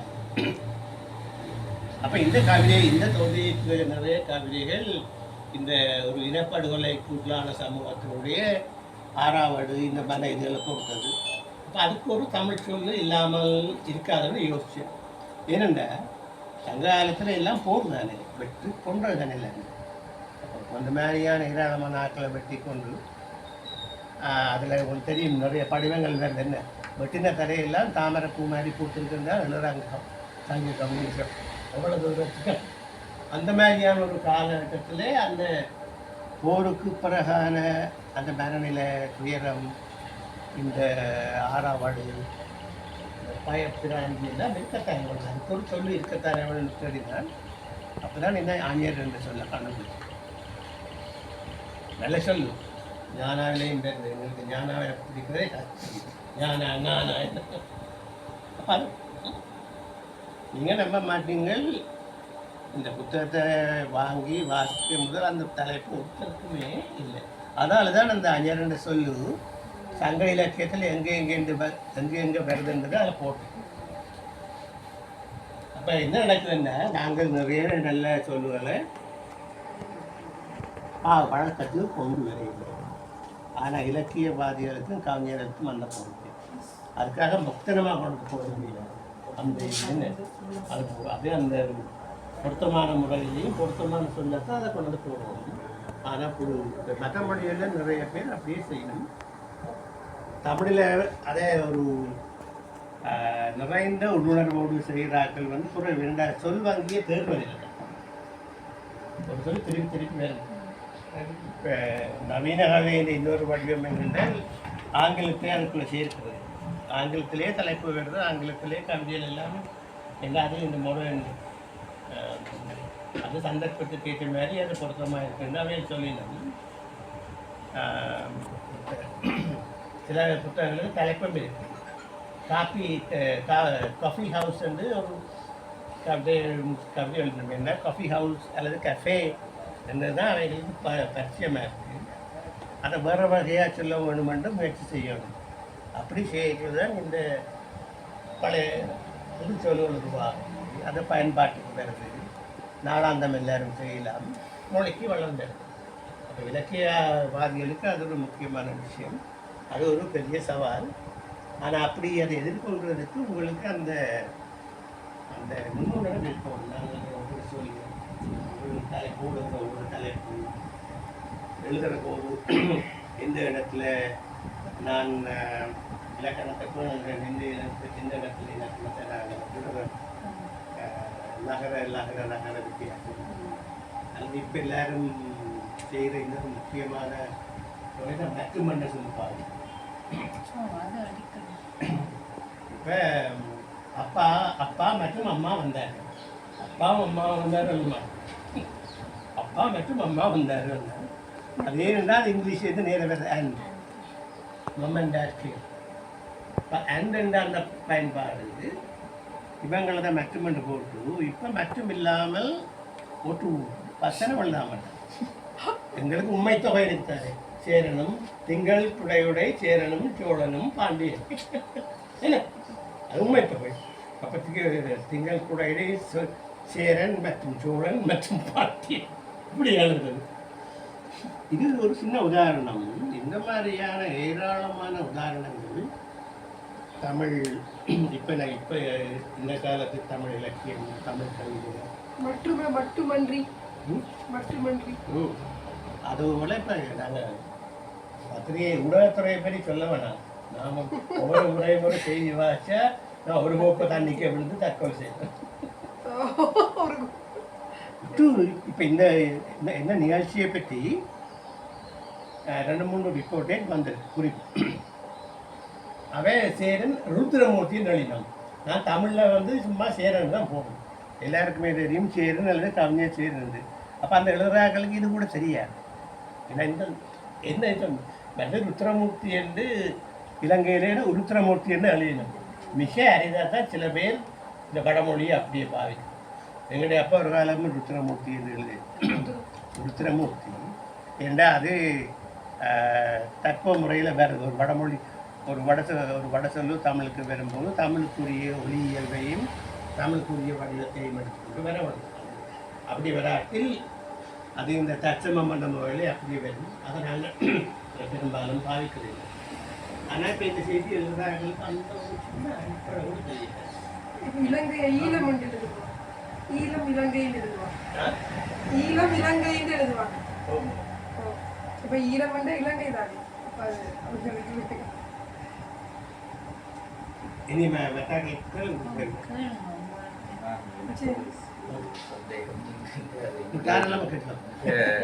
நீண்ட காலமாக எனக்கு இருக்கிற ஒரு ஆதங்கம் உங்களோட இலக்கியம் இலக்கணம் தமிழ் அதெல்லாம் போயிது இலக்கியத்துக்குள்ளால் நீங்கள் இந்த ரீகன்சிலேஷன் என்ற ஒரு வார்த்தையை பார்த்தீங்க. நல்லிணக்கம் இந்த மொழியூடாக நீங்கள் பல மொழிகளில் உங்களோட கவிதை டிரான்ஸ்லேட் பண்ணப்படுற வழியால் பாரதியை பற்றி சொல்லிக்க இப்போ பாரதி ஆன்மீகத்தை மிக தெளிவாக பாரதி சொல்லி முதல்ல பக்தியில் இருந்தாலும் கடைசியில் அவருடைய ஞான பாடல்கள் மிக தெளிவாக இருக்கு. இந்த மாதிரியான ஒரு ஆன்மீகத்தால் அந்த பிளவு மொழி ரீதியாக இருக்குது, இன ரீதியாக இருக்குது, அதெல்லாம் சரி. ஆனால் ஆன்மீக ரீதியான பிளவு மிகப்பெரிய அளவில் இருக்குது. இன்றைக்கு அது ஒரு மிகப்பெரிய இந்த உலகத்தில் நடக்கிற போர்கள் எல்லாத்துக்குமே அடிப்படை ஆன்மீகமாக தான் இருக்கு. ஏன் இந்த ஆன்மீக ரீதியான ஒரு நல்லிணக்கம் வர முடியாது? அந்த நல்லிணக்கம் வர முடியாததுக்கு ஆன்மீகம் போகலை. உதாரணத்துக்கு பாரதி, நீதரும் இன்பத்தை நேரென கொள்வேனோ அற்ப மாயையே, சிங்கம் நாய்தர கொள்ளுமோ நல்லற சாட்சி என்று இந்த மாயை பழித்து ஒரு கவிதை. அப்போ அந்த கவிதையில் இந்த மாயைக்குள்ளே இருக்கிற விடயத்தை அவர் வெளித்தெளிவாக சொல்லுவார். உள்ளும் புறமாய் உள்ளதெல்லாம் தானாகும் வெள்ளம் ஒன்றுண்டாம் அதை தெய்வம் என்பார் வேதியரை என்று சொல்லியிருக்கீங்க. எனக்கு அது ஒரு பெரிய அறிவாக நான் இன்றைக்கு முயற்சி எடுத்துக்கொண்டிருக்கிறேன். இந்த விஞ்ஞானத்தையும் ஆன்மீகத்தையும் விஞ்ஞானம் எவல்யூஷன் எல்லாத்தையும் தெரியும், எவல்யூஷன் எல்லாத்தையும் சொல்லி விஞ்ஞானத்தையும் ஆன்மீகத்தையும் ஒன்றிணைக்கக்கூடியதான் நான் பின்பற்றுகிற ஆன்மீகம் அதுக்குள்ளான் வருது. வேதாத்திரி மகர்ஷியோட கவிதைகள் கிட்டத்தட்ட 3000 கவிதைகள் இயற்றிக்கிற உடல் யாப்பு இலக்கணங்கள் அதெல்லாம் அதுக்குள்ள வருவது எனக்கு தெரியல. அவருடைய கவிதைகள் எல்லாம் வருது. ஆனால் ஒரு நல்லிணக்கத்தை ஏற்படுத்தக்கூடியது இருக்கிறது ஆன்மீகத்தோட. ஏன் நீங்கள் உங்களுடைய துறையில் என்ற பல மொழிகளில் உங்களுடைய கவிதைகள் கூறபடியால் ஏன் நீங்களும் அது மாதிரி ஒரு விடயத்தை கையாளக்கூடாது அல்லது என்று நான் எனக்கு ஒரு ஆதங்கமாக இருக்கிறது. அது எனக்கு மிகச் சுருக்கமான மறுமொழி என்னென்றால், நீ நினைக்கிற ஆன்மீகம் எனக்கு தெரிய மாட்டேன், எனக்கு அதில் உடம்பு. ஆனால் ஆன்மீகத்தை இந்த எங்களை திருமூலர் சொன்ன மாதிரி இந்த ஆசாரம் சடங்கு போன்ற ஒரு பெரிய மாமரை மறைச்சிருக்கு. அது ஒன்று. ரெண்டாவது, இந்த ஆன்மீகத்துக்கு மாறின இந்த ரெண்டாவது கேள்வி கருத்தை சொல்கிறதுக்கு முந்தி ஒரு சின்ன அடிப்படை கேள்வி நான் எல்லாரையும் கேட்குறேன். நீங்கள் மறுமொழி சொல்ல வேணுமென்று இல்லை, நீங்கள் அதுக்கான மறுமொழியை யோசிங்க. முதலாவது ஜெர்மனியும் ஐரோப்பாவும். ஜெர்மனியில் தான் இந்த அறிவொளி காலம் உருவாகுது. மிகப்பெரிய சிந்தனைகள், மிகப்பெரிய இலக்கியம், இந்த என்லைட்மெண்ட் பீரியட்னு சொல்கிற அந்த அறிவொளி காலம் ஜெர்மனிக்குள்ளால அந்த வேறு இண்டஸ்ட்ரியல் ரெவல்யூஷனோட அது ஏராளமான காலனித்துவ கொள்ளையெல்லாம் பெரிய பணக்கார நாடாக வரார்கள். இந்த தத்துவம், மெய்யியல், கலைகள், இலக்கியம், விஞ்ஞானம், கண்டுபிடிப்பு, அந்த மாதிரி எல்லாம் ஒரு மிக அற்புதமாக உருவான அந்த ஜெர்மனில் இருந்து அங்கே இருந்து தான் நேசிசம் வருது, இனப்படுகொலை வருது. அது எப்படி விளக்கு? அது ஒன்று. ரெண்டாவது, மியான்மார், பர்மா, இலங்கை ரெண்டையும் அடங்கும். பௌத்தத்தின் கொடுமுடியல் தானே. பௌத்தம் சொல்லாத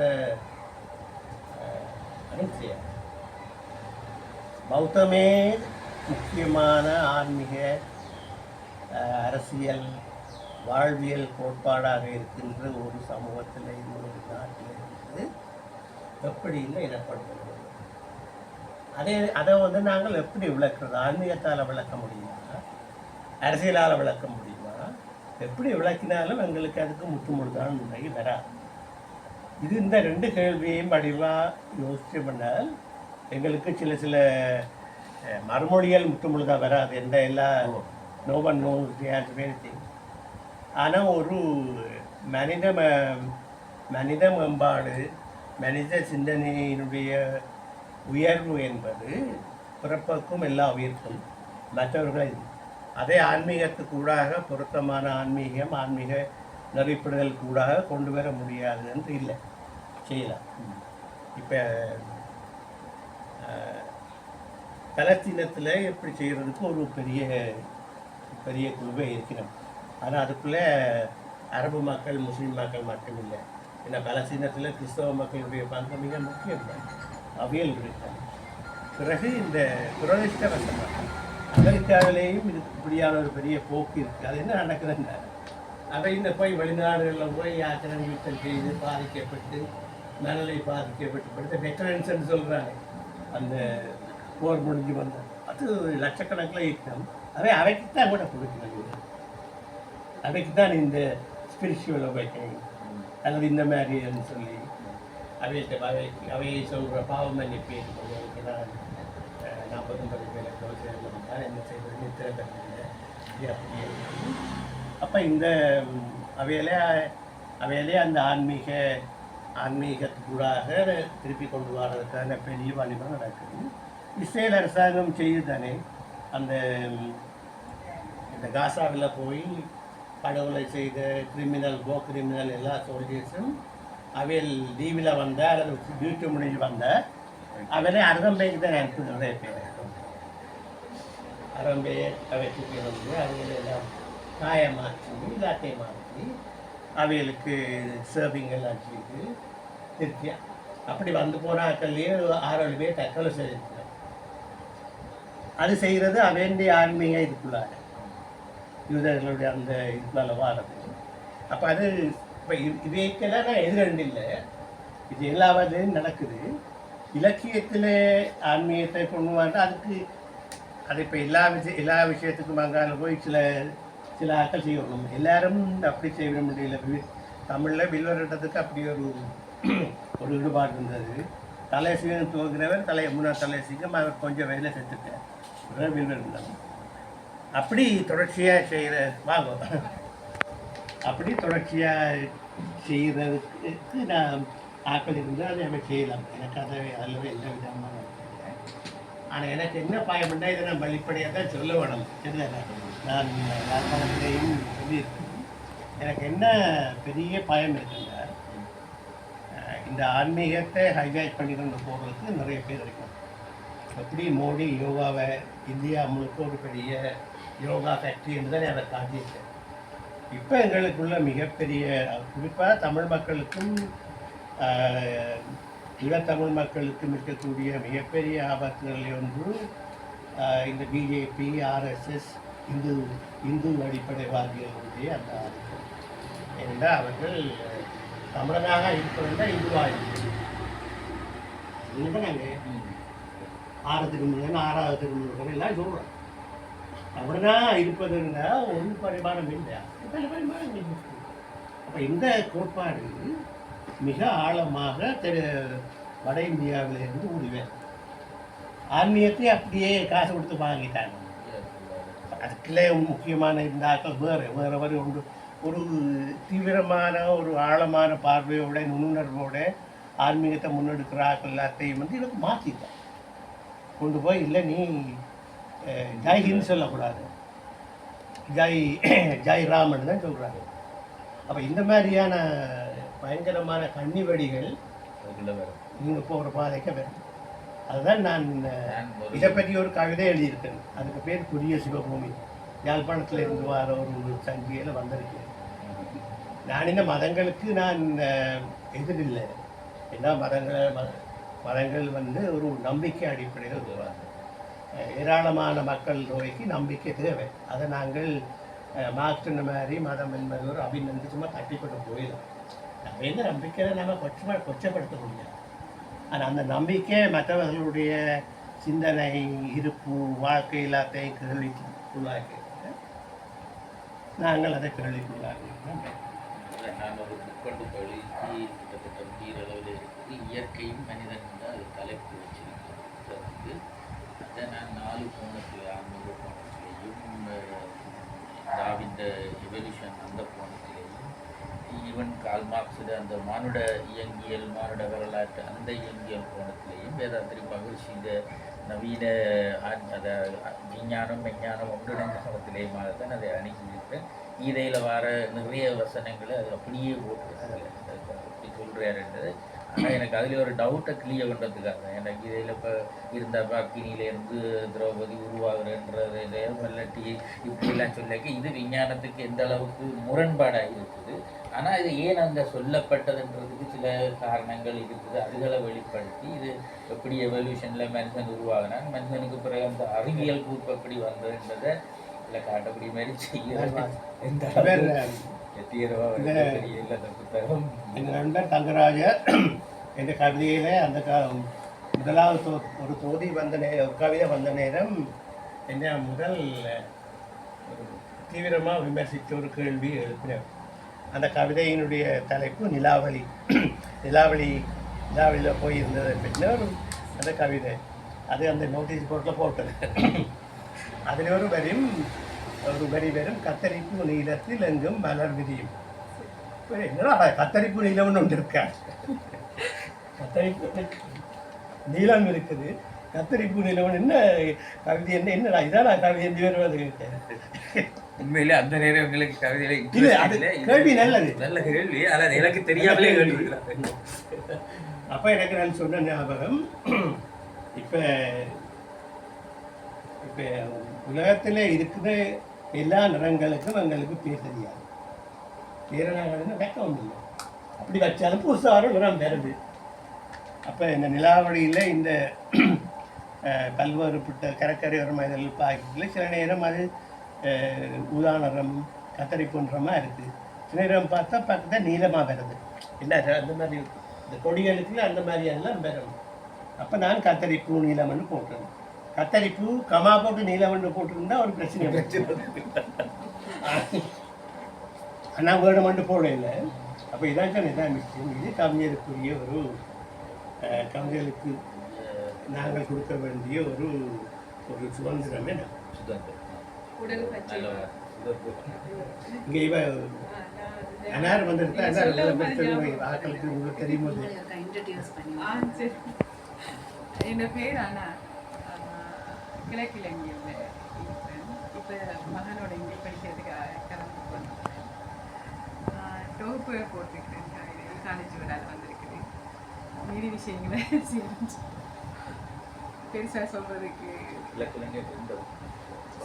கல்முனை சாய்ந்தமல்ல இந்த ஊர்.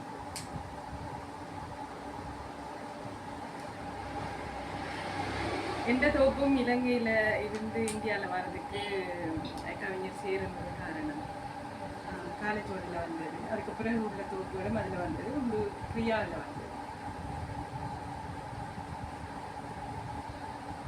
அடுத்த உரையாடலுக்கும்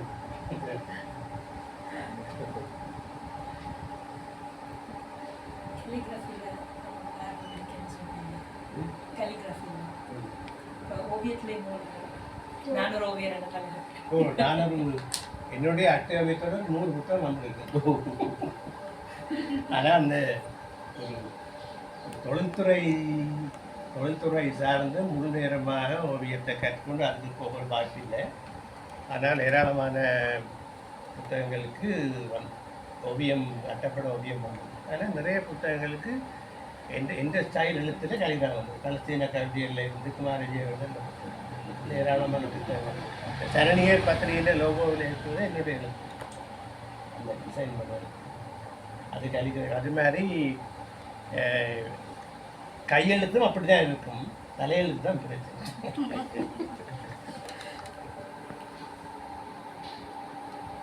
அதே நான் ஏன் கலிகிராஃபியால் எழுதுறதுல இருந்து கவிதை எழுது அது ஒரு மூலம் சொல்கிறேன். அப்போ சின்ன வயதில் இருந்தே அந்த எழுத்து தமிழ் தெரிஞ்ச உடனே வீட்டவார பேப்பர் சுதந்திரன் வீரேசதியில் பேப்பர் வந்தோடனே அப்போ ஆனாவமாக தான் தெரிஞ்சுன்னா அந்த பத்திரிகை எடுத்து அப்போ வாசிக்கணும்னு அந்த ஆனாவம் எல்லாத்தையும் மார்க் பண்ணியிருக்கு. அப்போ பேப்பர் முழுக்க ஆனான்னு வாழ்ந்து அதுக்கு மேலே சிவப்பு போட்டுருக்கு. அப்போ பிறகு திருப்பி அதை எழுதிட்டு ஒரு மாதிரி ஆனால் தான் வேறு மாதிரி எல்லாம். அப்போ அந்த இதுலேருந்து அப்போ ஒரு எழுத்து வெவ்வேறு வடிவங்களில் வரையக்கல அந்த என்ன மாதிரி இது மாறுது. அப்போ கவிதையை எழுதல கூட கவிதை ஏன் நாங்கள் மேலே இருந்து துவங்கி எழுதணும், இடையிலேருந்து துவங்கி எழுதலாம் தானே. 4 வரி கவிதை இருந்தால் ஏன் கூட மேலே போடணும். அதாவது புத்தகத்துக்கு தலைப்பு இதில் பார்த்தீங்கன்னா புத்தகத்துக்கு எல்லோரும் பழமையாக தலைமை போடல, இங்கே போட்டு கீழே போடுது. நீங்கள் அதை மாற்றலாம், ஒரு மாதிரி வரணும் பண்ணி இல்லை. அதுதான் அந்த புதுமை இதுவரைக்கும் செய்யாத முறையில் எழுதுறதுக்கு. அது எழுத்து பந்தி இடம்பெறுறது, இந்த ஸ்பேஸிங் எங்கே துவங்குறது எங்கே முடிக்கிறது, பக்க நம்பரை எங்கே போடுறது, எப்படி போடுறது, அதுக்கு ஃபொண்டை மாற்றலாமா, இந்த மாதிரியான ஏராளமான விஷயங்கள் அந்த அப்போவே இருந்து யோசிக்க துவங்க. அதுதான் அந்த கிரியேட்டிவ். அதாவது இதுவரைக்கும் இருக்காத முறையில் எதை எழுதினாலும் எதை செய்தாலும் முன்பு இப்படி இருந்தது கிடையாது என்று அல்லது முன்பு இப்படி எல்லாம் இருந்தது என்று தெரியும். எனவே ரூல்ஸ் பிரேக் பண்றது ரூல்ஸ் பிரேக் பண்றது இது ரூல்ஸை பிரேக் பண்றேன்னு கொள்ளலாமான்னு தெரியல. அது வந்து என்னுடைய தனித்துவம். இந்த கவிதையில வந்து தலைப்பு கட்டாயம் போடணும். தனிப்பட்ட தலைப்பா இல்ல கவிதை எழுதும் போது தலைப்பிட்டு கவிதை எழுதுமா அது தலைப்பு இல்லாம அது அது உங்களுடைய தெரிவை பொறுத்தது. இப்போ தலைப்பு போட்டால் ஒரு சின்ன உதாரணம் சொல்லணும். ஒரு கவிதை இருக்கு, இந்த 70களில் வந்த பாரம்பாடி கவிதை, இரவில் வாங்கினோம் இன்னும் விடியவில்லை. அவர் அதுக்கு இப்போ நாங்கள் தலைப்பக்கம் விடுவோம். இரவில் வாங்கினோம் இன்னும் விடியவில்லை என்றால் அதுக்கு தலைப்பில்லாட்டி நீங்கள் எல்லா பலவிதமான இதில் நீங்கள் கொடுக்கலாம் என்ன. ஆனால் அதுக்கு சுதந்திரம் என்று கவிஞர் தலைப்பு கொடுக்குறார். இரவில் வாங்கினோம் என்ற 1947 நள்ளிரவு அதுதான் இந்தியாவுக்கு சுதந்திரம் கிடைக்கிறது. அப்போ அவர் அதை பற்றி எழுதுகிறார். சுதந்திர நாளில் இரவில் வாங்கினோம் இன்னும் விடியவில்லை, சுதந்திரம் கிடைக்கிறது. அப்போ அவர் சுதந்திரத்தை எப்படி எழுதினோமா சுதந்திரம் என்று போடுறார். அப்போ அவர் எல்லைப்படுத்தி தான் கொடுக்குறார். எல்லைப்படுத்தாமல் விட்டிருந்தால் வேறு இதழ் வரும். அது அந்த கவிஞருடைய தெரிவு. இப்போ சில கவிஞர் என்னுடைய சில கவிஞருக்கு தலைப்பீடு, அதுக்கு தலைப்பு தேவையில்லைன்னு சொன்னால் அதுக்கு பல்வேறுபட்ட இதழுக்குள்ளே போய் வர முடியாது தலைப்பு. ஆனால் சில கவிதைகளுக்கு தலைப்பு கொடுக்குறேன்னு சொன்னால் அது கவிதை வாசகர்களே அந்த தலைப்பு அந்த கவிதையை நோக்கி ஆற்றப்படுது. அப்படி இப்போ ஒரு கவிதை இருக்கு உதாரணமாக அதுக்கு தலைப்பு போட இல்லை, தலைப்பு போடவே முடியாது. அந்த கவிதை 3 வரி. நீரற்றது கடல், நீரற்றது கடல், நிலமற்றது தமிழ், பேரற்றது உறவு. இது 2009 குரலில் 3 வரி தான். அதுக்கு தலைப்பு தலைப்பும் போட இல்லாது, தலைப்பும் இல்லை, மொழிபெயர்க்கவும் இல்லை. 3 வரி இதுக்கு போய் நான் தலைப்பு போட்டுறேன்டா நான் ஒரு கவிஞனாக இருக்க முடியும். அதுதான் இந்த தலைப்பு போடுறதா இல்லையாங்கிறது அந்த அவர்கள். இப்போ சில பேர் 100 சின்ன கவிதையை எழுதி தலைப்பு ஒன்றுமில்லாமல் அந்த கவிதைகளை ஒன்றுக்கு பின் ஒன்றாக வெளியிடணும். ஆனால் பொதுவாக ஒரு தலைப்பு அந்த நூலுக்கு கொடுத்தால் அந்த உதாரணமாக யாத்திரைன்னு வாங்க. யாத்திரை என்பது மௌலானா அபுல் கலாம் மாசத்திலே தஸ்கீரா அந்த வார்த்தை வரலாறு. அவர் அந்த கவிதையை மொழியிருக்கார், கொஞ்சம் உரைநடலை மொழியிருக்கார், நாடக பாடலையும் மொழியிருக்கார். அவர் ஒரு அற்புதமான கவிஞர். இந்தியாவுக்கு உண்மைகளில் மௌலானா அபுல் கலாம் ஆசாத். அவற்றை அந்த வாழ்க்கை வரலாற்றில் வர அந்த கவிதை பகுதிகளுக்கு தலைப்பு கிடையாது. ஆனால் பொதுவாக அவர் அந்த எல்லாத்தையும் ஒரு யாத்திரை என்ற இதில் எழுதியிருக்காரு. அது முழுவதும் தலைப்பில்லாட்டிலும் யாத்திரை என்ற அந்த மையப்பகுதியை பற்றி நீங்கள் இப்போ அந்த மாதிரி எழுதலாம். காவியங்களுக்கு நடக்கிறது அப்படித்தானே. அப்போ அது அந்த கவிஞருடைய தீர்மானம், தெரிவு, அவருடைய நுண்ணுணர்வு. இந்த கவிதை தொடர்பாக இந்த கவிதையை நான் அப்படி வெளியில கொண்டு வாருங்கள், அது ஒரு கட்டுப்பாடு நாங்கள் சொல்ல முடியாது. அதே நேரம் யானையை கீறி போட்டு கீழே யானை என்று எழுத தேவையில்லை. அது நீங்கள் கீறினது பூனையாக இருந்தால் தான் யானை என்று கீறி பூனை என்று வந்தால் தான் நீங்கள் யானை என்று தலைப்பு போடணும். ஆனால் யானையை தத்துவமாக யானை என்று கீறினா நீங்கள் அப்புறம் கீழே யானை என்று வச்சு கொடுத்து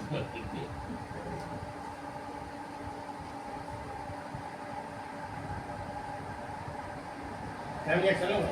அது என்ன நீங்கள் இவ்வளோ ஆளும் 50 வருஷங்களாக எழுதுறீங்க. ஒரு செகண்ட், என்னுடைய கவிதையில பற்றி ஒரு ஆய்வு கற்று எழுதினார்.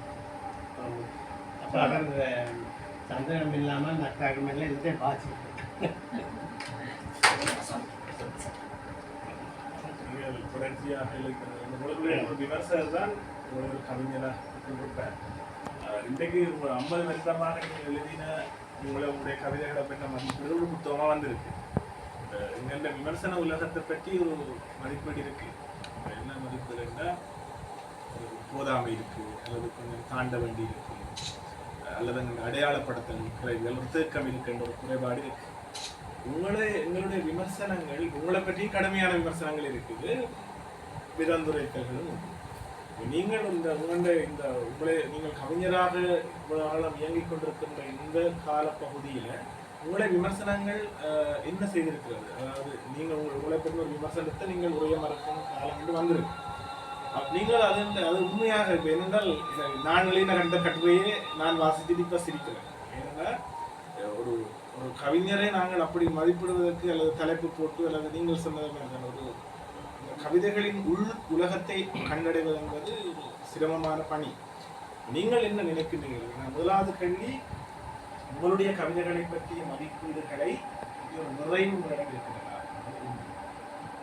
இரண்டாவது, இதுவரை உங்களுடைய விமர்சனங்களை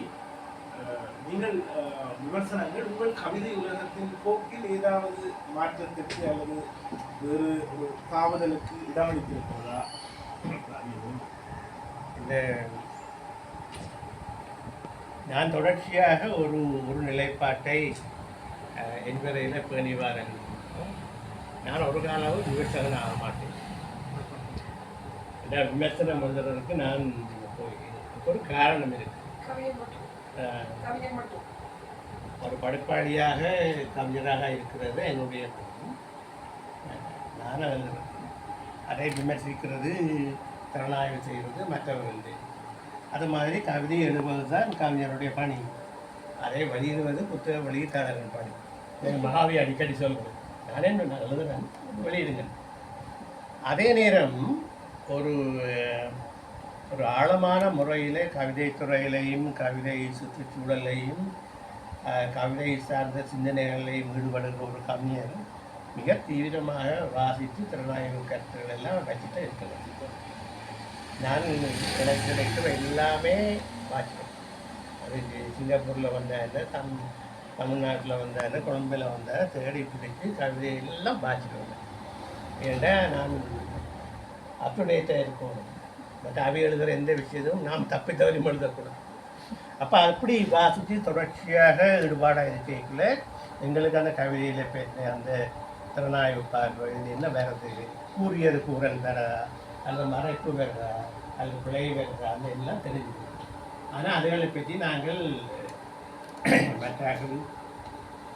மற்ற இதுவரைக்கும் கவிதைகளை பற்றி வந்த விமர்சனங்களை நான் கணக்கில் எடுக்கிறேன். ஆனால் ஒரு பொருத்தமான அது ஒரு ஏற்றுக்கொள்ளக்கூடிய அல்லது அதுக்கு ஒரு பதில் கூடிய மறுமொழி சொல்லக்கூடிய விமர்சனங்களாக இருந்தால் அது ஒரு விவாதமாக ஒரு கருத்தடலை வைக்கலாம். நீ ஏன் இப்படி எழுதினான்னு கேட்டால், அவருக்கு இப்போ ரோசாப்பூக்கு வாசம் பெறுது, ஏன் வாசம் பெறுது, இதுக்கு போய் சரியான பண்ணுவாங்க இல்லை. அப்போ அந்த மாதிரியான இதுகளுக்கு எழுத முடியாது. ஆனால் சில விமர்சனங்கள் நான் உங்களுக்கு சொல்கிறேன். ஆரம்ப காலத்தில் அது ஏதோ எப்படி வந்தேன்னா, நான் உங்களுக்கு ஒரு உதாரணம் சொல்கிறேன் என்பதெல்லாம் தெரியும். நான் என்னுடைய கவிதைகள் எல்லாம் எழுதினால் வாய்ப்பு கிடைக்கும் போது அதை முதல் வாசிக்க கொடுக்குறது நுமான் பேர் பேராசிரியர் சொன்ன நுமான் அதுதான் சின்ன தெரியும், ஒரு வயதை வழிகாட்டி. அப்போ அவரை கவிதையில் வாசிப்பு அவர் மிக நுணுக்கமான ஒரு வாசகர் மட்டுமில்லை, நுணுக்கமான கவிஞர் மட்டுமில்லை தெரியும். தமிழ் இலக்கியத்தில் இருந்து அதே இதை தமிழை நவீனப்படுத்துறது மறந்தார். அப்போ அவருக்கு கொடுக்கலையோ அந்த கவிதையில் ஒரு வரி வேணும். அது ஒரு மழை நாளின கவிதை. அதில் என்ன வரி வரும் என்றால், ஒரு வாகை மரத்தடியில் நிழலில் என்று வரி எழுது. அதை அந்த ஓஸ்தியோடு அப்படி வந்துருக்கு. அப்போ அதான் பார்த்து கொண்டிருக்கிறேன். வாகை மரத்துக்கு நிழல் தான் இருக்குது, இருக்காது. இப்போ கவிதை பொய்டிக் லைசன்ஸ் ஒரு கவிஞருக்கு உரிய முறையில் அதை வேறு ஏதாவது காரணம் இருந்து எழுதியிருந்தால் அதை ஏற்றுக்கொள்ளலாம். ஆனால் அப்படி இல்லைன்னு சொன்னால் வாகை மரத்தடி இருந்தாலே போதும், அது நிழல் தேவை. இது ஒரு டெக்ஸ்டுவல், அதாவது கவிதையினுடைய எழுத்து முறை அப்படியான விமர்சனங்கள் எப்படி இருக்கு வந்தாலும் ஒருமை பண்ணை பிள்ளையாவாங்க. அது மாதிரி இன்னொரு உதாரணம் எந்த கவிதையில் இருந்தில்லை. இன்னொரு கவிஞர் அவர் எழுதுகிற அவள் எனது மனதில் மழையாய் தொகை விரித்தாள். மழையாய் தொகை விரித்தாள். தொகை இப்படித்தான் தெரியும், மழை இப்படி பொழியுது. இது லாஜிக். ஆனால் அந்த கவிஞரை போய் கேட்கலாமா, நீங்கள் மழையாய் தொகை விரித்தாள்னு எழுதுனீங்க. அப்போ அப்படி கேட்டால் என்ன மறுமொழி வேணும்னு தான் விவாதம். நான் சொன்ன மழையாக இப்போ நாங்கள் எங்களோட பூந்தோட்டத்துக்கு அல்லது புல் தரையிலுக்கெல்லாம் தண்ணி அடிக்கிறோம் தானே, அது கீழே போடுறதை விட்டு அது தண்ணி போட்டோம். தண்ணி போகுது டெக்னிக்கலாக சரி. இந்த மாதிரியான நுணுக்கமான சில விஷயங்கள் விமர்சனங்களாக வரைக்குள்ள நாங்கள் கவனத்தில் எடுக்கணும்.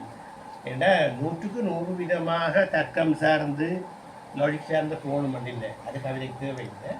ஆனால் சில அடிப்படை விஷயங்களை மீற இல்லாதானே, அது ஒன்று. அத்தகைய விமர்சனங்களை நான் சுட்டி காட்டின இடத்துல கவனம் எடுத்தேன். ரெண்டாவது வகையான விமர்சனம் என்னென்றால், நீங்கள் உங்களுக்கு தெரிஞ்ச விமர்சனத்திலே சொல்லுங்க, டிஸ்கஸ் பண்ணுவோம். ஏன்னா நீங்கள் அந்த காலத்தில் எழுதின 2வது சூரியோதயம், யமன், அதில் இருந்த அந்த போராட்ட உணர்வு, அந்த கவிதையில் வீச்சு இப்போ வருது இல்லையே, அது ஏனென்று அது ஒரு நல்ல கேள்வி தானே. ஏனென்றால் கவிஞர் 10 வயதில் தோன்றுறார். சரிதான், ஞான அப்பா கிடைக்கிறவங்களே. பிறகு 60 வயதிலே மறுதாரண்ட அந்த இலக்கிய திறனாய்வு மொழியில் சொல்கிறால் ஆங்கிலத்தில் அவை என்ன சொல்லியிருந்தால், இந்த ப்ரோக்ரெஷன் ஆஃப் டெக்ஸ்ட், அந்த ஒரு கவிஞருடைய கவித்துவத்தினுடைய பரிணாம வளர்ச்சி அது வரும். அது எல்லாத்தில் அவர் தங்கி கொடுத்தார். 1970 எழுதின மாதிரியே இப்போவும் நான் நம்பினாங்க. அது என்ன பரிணாம வளர்ச்சி? அப்போ 80களில் இருந்து எழுதின கவிதை சூழலுக்கும் போராட்ட சூழலுக்கும் இப்போ இருக்கிற இதற்கும் வித்தியாசம் என்றால், கவிஞர் அதுக்குத்தான் பதில் கொடுப்பேன். அதுக்காக பழைய எழுதின கவிதைகள் இல்லாமல் போகும் என்று இல்லை, அது அந்த காலகட்டத்துக்கு. அப்போ அந்த மாற்றத்தை ஒரு விமர்சனம் செய்கிறார்கள். விமர்சகர் நுணுக்கமாக பார்க்கணும். எப்படி ஒரு கவிஞருடைய கவிதை படிவமும் கவிதை வெளிப்பாட்டு முறையும் கவிதை அனுபவங்களும் கவிதையினுடைய நுண்ணுணர்வுகளும் காலந்தோறும் மாறின. அப்படியான பார்வை மிக குறைவு. ஒரு புத்தகத்தை எடுத்துக்கொண்டு இந்த புத்தகத்தை எப்படி எடுத்து அதுக்கு நீங்கள் முதல் சொன்ன ஒரு கருத்து என்னென்னா, ஒரு தனிப்பட்ட உயர்ந்த கவிஞர்களை பற்றி ஒட்டுமொத்தமான ஆய்வு ஈழத்து தமிழ் இலக்கிய விமர்சன மரபில் கிடையாது. இதை போக்குகளை தான் பார்க்கணும். அது இப்போ இந்த உரையமாக இருக்கும் காலத்தில் எல்லாரும் சேர்ந்து எழுதிக்கிட்டோம். அப்படி வேறு யாராவது கவிஞர்களுக்கு வந்திருக்கா? விழாலும் அவருடைய எடுத்து என்ன மாற்றங்கள் நடந்திருக்கு, என்ன வகையான வேறுபாடுகள், அந்த மாற்றங்கள் அப்படியான அந்த ஆய்வு தனிப்பட்ட கவிஞர்களுக்கு இல்லாமல் ஒரு பொதுவான கவிதை போக்கை பற்றி எழுதுறது போலும். இந்த வகையான நுணுக்கமான இந்த விமர்சன பாங்கு இல்லாமல் பாரதி கூட அப்படி இல்லை. பாரதி கூட அந்த உரைநடையில் தான் வந்திருக்கு அவருடைய வாழ்க்கை இந்த மாற்றங்களை பற்றி. கவிதையில் அந்த மாற்றங்கள் எப்படி நுணுக்கமாக பிரதிபலிச்சிருக்கின்றதை பற்றி கிடையாது. அவருடைய புதுச்சேரி தலைவர் வாழ்க்கையை பற்றி அந்த காலகட்டத்தில் அவருடைய குயில்பாட்டு, ஏன் அந்த குயில்பாட்டு அந்த நேரத்தில் எழுதின பற்றி எல்லாம் ஒன்றும் கிடையாது. அப்போ இதுதான் அந்த விமர்சனத்தினுடைய அடிப்படையான ஒரு குறைபாடு. மற்றும்படி வார இன்னொரு வகையான விமர்சனம் என்னன்னு சொன்னால், அது இந்த யாழ்ப்பாணத்தில் இருக்கிற ஒரு விமர்சகர் சீனா ரமேஷா, அவர் இந்த அஜர்ரோதியை பற்றி வச்ச விமர்சனம் என்னன்னு சொன்னால், இது இந்த அந்த பிச்சைக்காரர்கள் தங்களுடைய நோயையும் புண்ணையும் காயத்தையும் காட்டி காசு சம்பாதிக்கிறது போல இந்த இதில் வர போர்க்காட்சிகள் அதெல்லாம் எழுதி புலம்பெயர்ந்த நாடுகளில் கொடுத்து ஒரு இது தேடுறது இந்த மாதிரி ஒரு கருத்தை அவர் சொன்னார். அப்படி சொல்கிற பொழுது இன்னொரு கருத்தையும் சேர்த்து சொன்னார். இங்கே இல்லை, நாட்டில் இல்லை, வெளிநாட்டில் இருந்து வெளிநாடு. அப்போ எங்களுக்கு அறம் சார்ந்த கடப்பாடு அல்லது அந்த உரிமை, என்ன சொல்கிறது, அந்த மோரல் ரைட், அறம் சார்ந்த வெளியமும் கோட்பாடும் எங்களுக்கு இல்லை என்றால், எங்களுக்கு இல்லையாமே என்றால் எங்களுக்கு அந்த அனுபவம் இல்லை. அப்படி என்ன பெண்கள் தான் பெண்களுடைய அனுபவத்தில், ஆண்கள் அனுபவத்தில் எழுதுவாங்க, பாதிக்கப்பட்ட மக்கள் தான் பாதிக்கப்பட்ட மக்கள் எழுதுவாங்க. அப்போ ஒரு நாவலாசிரியர் தன்னுடைய நாவலை தாய் பாத்திரம், தங்கை பாத்திரம், காதலி பாத்திரம், கள்ளக்காதலி பாத்திரம் அப்படியே கொண்டு வரலார். இந்த அவர் சொல்லியிருந்தாரு. அப்போ இப்படியான ஒரு ரெப்ரசன்டேஷனல் விமர்சனம் உண்டு. அப்போ அதுக்கு நான் கவிதையை சார்ந்து சொல்ல வேண்டிய தேவையில்லை இருந்தாலும், நாங்கள் நேரடியாக இப்போ முள்ளிவாய்க்கால் இனப்படுகொலையை நேரடியாக அனுபவிக்காமல் யாழ்ப்பாணத்தில் இருந்தாக்களும் எழுதினாங்க. இப்போ போராட்ட கவிதையை போராளி தான் நல்ல குணம்னா பங்கருக்குள்ளே இருக்கிறவர் எழுதல தானே, முன்னுக்கு போய் அந்த கணத்தில் தோக்கு வச்சுட்டு எழுதுறாரு. பங்கருக்குள்ள பாதுகாப்போடு இருந்து ஒன்று வெளிப்படுத்தினா எழுதல, அவற்றை அனுபவம் வேறு. அப்போ இந்த அனுபவம் பங்களிப்பு என்பது வேறு தளத்தில் வேறு. அதுபோல் இந்த புலம்பெயர்ந்து நாட்டில் வாழ்கிற ஏராளமான ஆட்களுக்கு கிடைச்சிருக்கிற இந்த அந்நியர் ட்ரோமான்றது கல்வரப்பட்டது. அதை செத்துருக்காங்க. நான் வேணால் குடும்பங்கள் செத்துருக்கு. பைத்தியம் பிடிச்சி அலையினம் எல்லாரையும் கொண்டு போய் நிறைய பேரை கொண்ட மரணநோய் சேர்த்துருக்கு. இந்த இருக்கிற அவ்வளோ தூரத்துக்கு பயங்கரமாக பாதிப்பு. எனக்கே ஏராளமான அந்நியர் பாதிப்பு இருக்குது. நிறைய பேர் செத்துருக்கு. எல்லாத்துக்கும் மேலே அங்கே நடக்கிறதெல்லாம் உடனடியாக எங்களுக்கு தான் கிடைக்குது. படத்தில் யாழ்ப்பாணத்தில் இல்லை, அதில் என்ன ஒன்று இந்த விழுதுண்டாம் எத்தனை பேர் தான். அப்போ அதான் என்னுடைய கவிதையில் வேறு கணினி தெரிய திறந்த கணினி. அப்போ அதோடு நாங்கள் உறவு கொள்வது ஒரு தனியான இது. அப்போ இந்த ரமேஷுக்கு நான் சொல்ல விரும்பின அந்த வாய்ப்பின் வரையில் இதுக்கு அங்கால என்னுடைய இந்த கலை இலக்கிய வாழ்க்கை, அகாடமிக் புலமைத்துறை சார்ந்த வாழ்க்கை எனக்கு பர்மாவில் இருக்குது. இந்த ஒடுக்கப்பட்ட ரோஹிங்கிய மக்கள் அவையில் என்னுடைய ஒரு ஆய்வுப்போடு அங்கே போய் தங்கியிருக்கிறது. பாலஸ்தீனம் காசாவில் இருந்திருக்கிறது, ரமல்லாவில் இருந்திருக்கிறது மாசக்கணக்காக, ருவண்டாவில் இருந்திருக்கிறது. ருவண்டாவில் இருக்கிற பாதிக்கப்பட்ட மக்கள் அகதிகள் கவிஞர்களோட வேலை செய்யறது. இன்றைக்கும் காசாவில் எனக்கு தெரிஞ்ச ஒரு 30-35 கவிஞர்கள் தான் இருக்கிறோம். 60 பேர் செத்து போச்சு. இப்போ காசாவை பார்க்க நான் பயங்கரமான மனவலியோடு தான் எழுதுறேன். அப்போ இந்த பின்னணி தெரியாமல் இன்னும் இந்த மாதிரி அநியாயத்தை பற்றி எழுதி காசு பண்ணுறது அது இந்த ஆழமான ஒரு பார்வை இல்லை. அப்போ அந்த கவிஞருடைய அந்த கவிஞரை பற்றி முற்றுமுழுதாக தெரியாமல் இந்த மாதிரியான விமர்சனங்கள் வைக்கல வர ஒரு சிக்கல் அதுதான். அப்போ இந்த கேள்விக்கு, இந்த விமர்சனத்துக்கு அடிப்படையான கோட்பாடு சார்ந்த, திறனாய்வு சார்ந்த, இலக்கியம் சார்ந்த, கல்வி சார்ந்த மறுமொழி என்ன என்றால், அதுதான் நான் அடிக்கடி சொல்கிறது, உணர்வு தோழமை, கிரியேட்டிவ் சொலிடாரிட்டி. உணர்வு தோழமை என்னென்னா, நான் காசாவில் இருக்க தேவையில்லை இல்லை, அதுக்காக அந்த நிகழ்வுகள் இன்னும் பாதிக்காதுன்னு சொல்ல முடியாது. 70களில் இடதுசாரி இயக்கத்தை சார்ந்தாக்கள் வியட்நாமுக்கள் வேறு. அது வியட்நாமியர்க்கே அமெரிக்கனை வெளியேறுங்கிறது நல்ல சிக்கல் இல்லை. ஆனால் இந்த காலம் அப்படி எல்லாருக்கும் இல்லை. ஆனால் அந்த அந்த கோட்பாடின் அடிப்படை என்னென்றால், நான் அஜந்த உமாருக்காக நான் பேச முடியாது. அஜந்த உமார் யாழ்ப்பாணத்திலிருந்து வன்னியிலிருந்து அது உங்களுடைய குரலையும் உங்களுடைய படிப்பை நீங்கள் தான் பேசுவோம், அஜந்த உமார் தான் பேசுவோம். நான் உங்களுக்கு பக்கத்தில் நின்று கொண்டு உணர்வு தோழமையோடு பேசுவேன். அதால் தான் நான் இந்த ரிமோட் கண்ட்ரோல் பாலிட்டிக்ஸ்னு போவேன். எந்த பத்திரிகைக்காரரும் இந்த சமகால இலங்கை அரசியலை பற்றியெல்லாம் போயிட்டு கொடுக்குறேன். நானே அதை தீர்மானிப்பேன். நான் உணர்வு தோழமையோடு உங்களுக்கு பக்கத்தில் இருந்து நான் என்னுடைய கருத்துக்களை சொல்வேன், பேசுவேன். நான் அங்கே இருந்து கொண்டு காதை தந்து கொண்டு பிடிச்சேன்னு சொன்னேன். அதுதான் இருக்கு.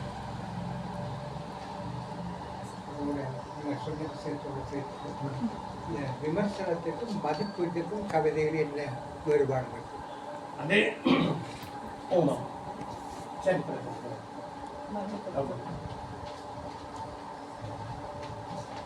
இங்கே பயன்பாடு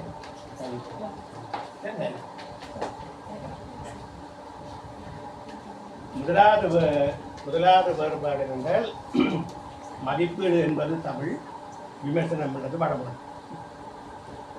விமர்சனம் என்ற சொல்லு வேறு வேறு கருத்து வேறு.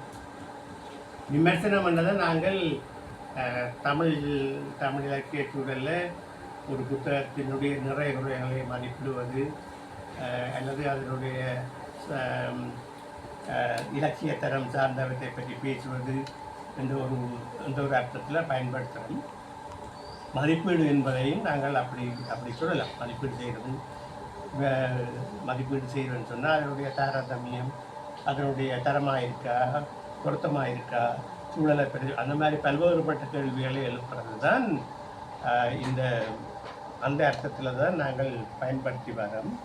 அப்போ இந்த ரெண்டு சொல்லையுமே நாங்கள் பயன்படுத்தலாம். ஆனால் இந்த கல்வித்துறையிலையும் புலமைத்துறையிலையும் தமிழிலே மாறுபட்ட முறையில் திறனாய்வு என்ற சொல்ல கைலாசம் ஈஸ்வர் தம்பி வைத்த காலத்தில் வந்த உண்மையிலே அந்த சொல்ல யார் கண்டுபிடிச்சதுன்னு தெரியாது. திறனாய்வு அது அந்த அவைந்த காலகட்டத்தில் தான் அது இந்த லிட்டரரி கிரிட்டிசம்னா இலக்கிய திறனாய்வு. அது மதிப்பீடு மட்டும் இல்லை, விமர்சனம் மட்டும் இல்லை, அது ஒரு திறனாய்வுண்ட அது ஒட்டுமொத்தமாக அந்த படைப்பை பார்க்குது. அந்த நாவலை மட்டும் ஒரு நாவல் எடுத்தீங்கன்னா அந்த நாவலிருந்த மட்டும் பார்க்காம அந்த எழுத்தாளருடைய காய்ப்புலம் என்ன, எந்த பின்னணியில் இந்த இது வருது, எந்த மரபில் இந்த இது நாங்கள் கொண்டு வைக்கலாம், இதனுடைய பீச்சு என்னது கொஞ்சம் ஆழமாக பார்க்குறது. அதுதான் அந்த மரபைத்தான் திறனாய்வுன்னு சொல்லி இங்கே ஈழத்து மரபில் கொண்டது. எனக்கு அதோட உடன்பாடு. எந்த ஒரு கவிதையே விமர்சனம் செய்யலாம், மதிப்பீடு செய்யலாம், திறனாய்வு செய்யலாம். ஆனால் ஒட்டுமொத்தமான அந்த அவருடைய அவ்வளவு படைப்புகளை பார்க்குறேன்னு சொன்னால் அது ஒரு திறனாய்வு பார்வை தான் சரி. அந்த நயம் கூடுதலும் வருது, கவிதை நயத்தில் அப்போ அதுவும் திறனாய்வுக்கும் மதிப்பீட்டுக்கும் வழங்கு உண்டு தான். கவிதை இப்போ அந்த புத்தகம் பார்த்துக்கிறீங்களா? அந்த பேராசிரியர் கைலாசரையும் ஈரா முருகையனும் சேர்ந்து எழுதின புத்தகம் இருக்குது. கொஞ்சம் பார்த்தேன். கவிதை நயம் அருமையான புத்தகம். ஒரு கவிதையை நயப்பது எப்படி, அதை மதிப்பீடு செய்வது எப்படி, அதனுடைய விமர்சனம் வந்தால் அதை எப்படி பார்க்குறோம், அதை எந்த மரபில் கொண்டு வந்தால் மிக எளிமையான தமிழில் அதை அடித்தோம். இது 1973-74 வந்த புத்தகம். இப்போ அதனுடைய புதிய பதிப்பு காலச்சுவடு வெளியீடாக வந்திருக்கு. அந்த கவிதையை ரசிக்க விரும்புகிறார்கள், வாசிக்கிறார்கள் எல்லாருக்கும் நான் சொல்லணும். அந்த புத்தக கட்டாயமாக நீங்கள் எடுத்துக்கிங்க, வாசிங்கன்னா தெரியும் என்ன இது எப்படி நாங்கள் அதை பார்க்குறோம். என்னுடைய உங்களுடைய இந்த புத்தகத்தினால நான் பார்க்கல, பொதுவாக இருக்கிறேன். உங்களுடைய கவிதை எழுத தொடங்கிய காலத்திலேருந்து இன்று வரை கவிதை உருமலர்ச்சி ஒன்று உங்கள்கிட்ட ஏற்பட்டது. கவிதை உருமலர்ச்சி பரிணாமம் ஏற்பட்டு அந்த உருமலர்ச்சியிலே அல்லது பரிணாம வளர்ச்சியில உங்களுடைய கவிதை டேர்ன் பண்ண மாறுபட்ட புள்ளிகள் என்று இதில் ஏதாவது அது பற்றி துவக்கப்பட்டிருக்கா?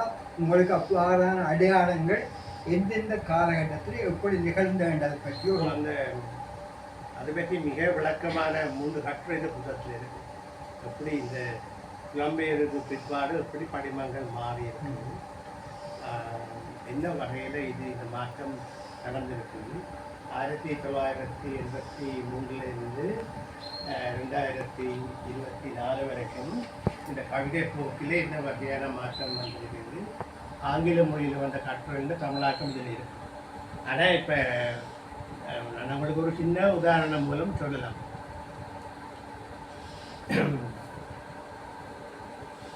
கனடாவில் அமெரிக்காவில் நீங்கள் சில நாளில் பார்க்கலாம், இந்த பிறை நிலவு தலைகளாக தான் இருக்கும்.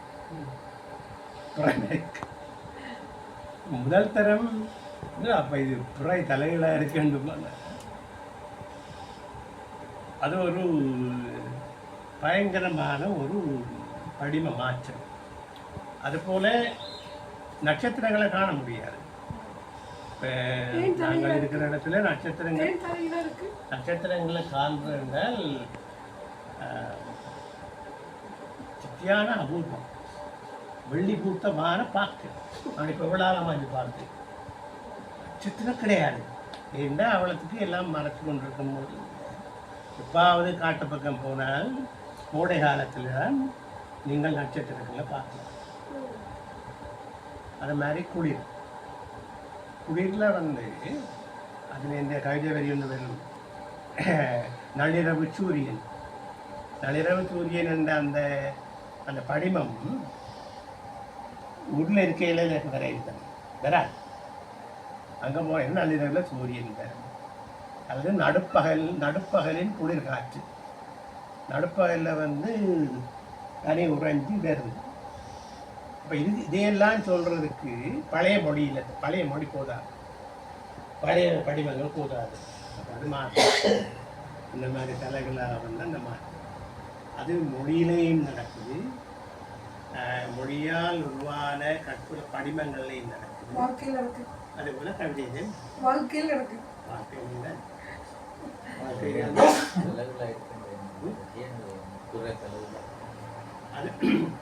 அது இப்போ அப்படி பல்வேறுபட்ட இருக்குது. சூரியனும் எல்லா சூரியன் கோடையாளத்தில் வந்தால் அது ஒரு இடத்துல போய் மறையாது, வேறு இடத்துக்கு ஒரு எல்லாம் மாறும். நீங்கள் ஒரு நாள் இரவு இப்படி பார்க்கல அவர் அங்கே போய் விடுவார். 2 நாள் பார்க்கையில் வந்து அவர் இங்கே. இப்போ இதுக்கு என்ன வகையான விஞ்ஞான விளக்கங்கள் எல்லாம் கொடுத்தாலும் ஒரு கவிஞரெல்லாம் இருந்து பார்க்கல எங்களுக்கு அந்த மாற்றிது என்ன வகையான இந்த இது எல்லா மரமும் சித்தாலும் ஒரு மரமும் தப்புது. ஏன் அந்த மரம் தப்புது?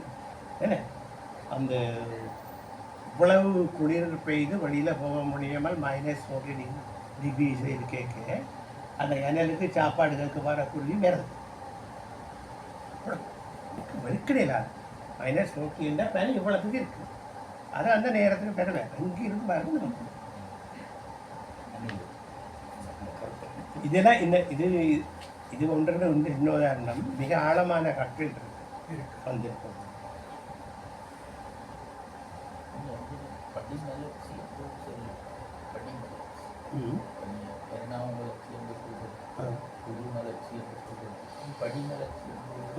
படிமலர்ச்சி உரமலர்ச்சி மொழிகள் அது 2 சொல்லுங்க. தண்ணி தானேங்களா?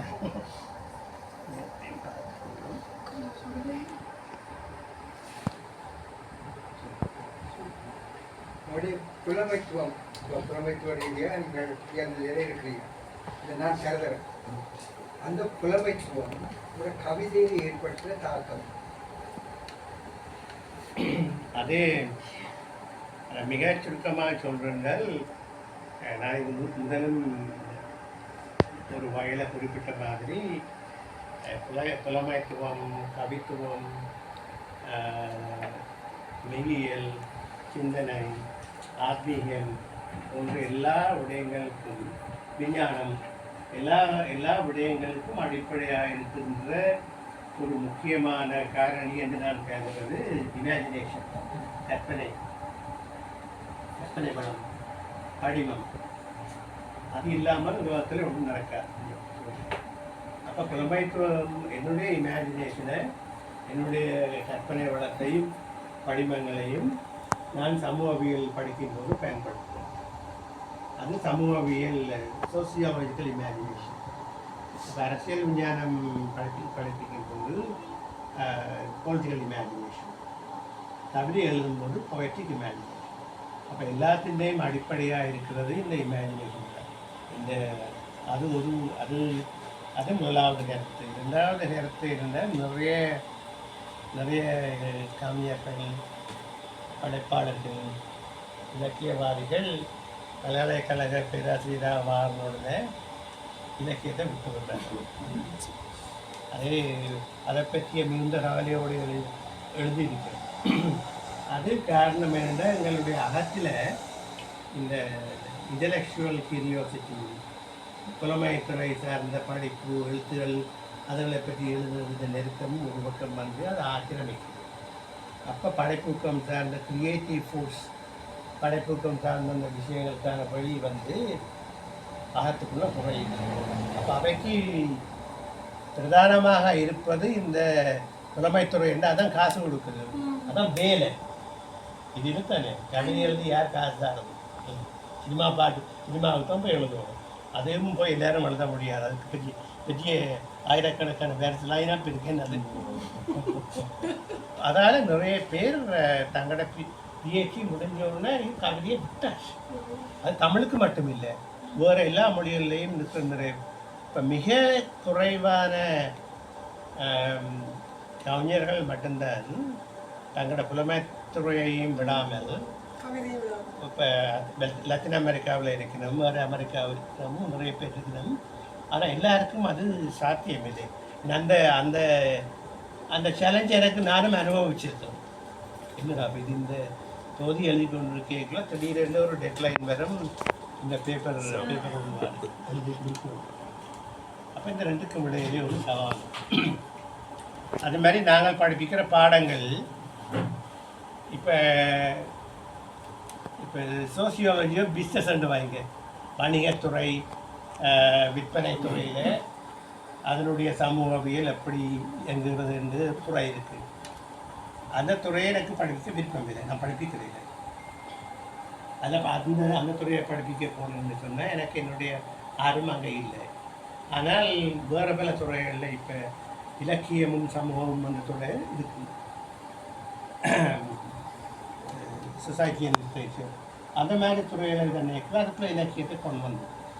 நான் படிப்பிக்கிற எல்லா பாடங்களுக்கும் எல்லா பாடத்திட்டங்களையும் வார மாணவர்கள் தங்களுடைய படிப்பின் ஒரு அம்சமாக கவிதையும் இலக்கியமும் படித்து ஆகும். டெக்ஸ்ட் புக்ஸ் அது தெரியாமல் இந்த லிட்ரரி இமேஜினேஷனும் பொலிட்டிக்கல் இமேஜினேஷன் தெரியாமல் சோசியாலஜியும் படிக்கிறாரு, சட்டமும் படிக்கிறாரு, ஒன்றும் பண்ணாலும் படிக்கிறார். அப்போ அதால் இந்த புத்தகங்கள் கட்டாயமாக அதுதான் நான் கண்டுபிடிச்ச வழி. அது வேலை செய்யுது பாருங்க, இப்போ வெளிக்கொண்டு தான் இருக்கிறேன். தலைமுறை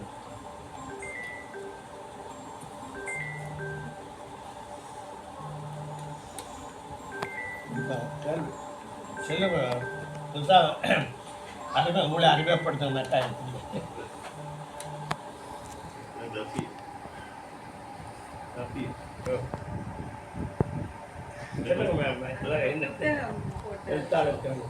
தென்னம்பட குறைப்பு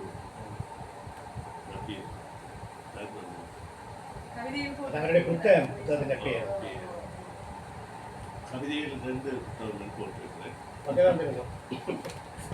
ஒன்று காரமில்லா காலம், ரெண்டாவது எதுவும் பேசாத மழைதான்.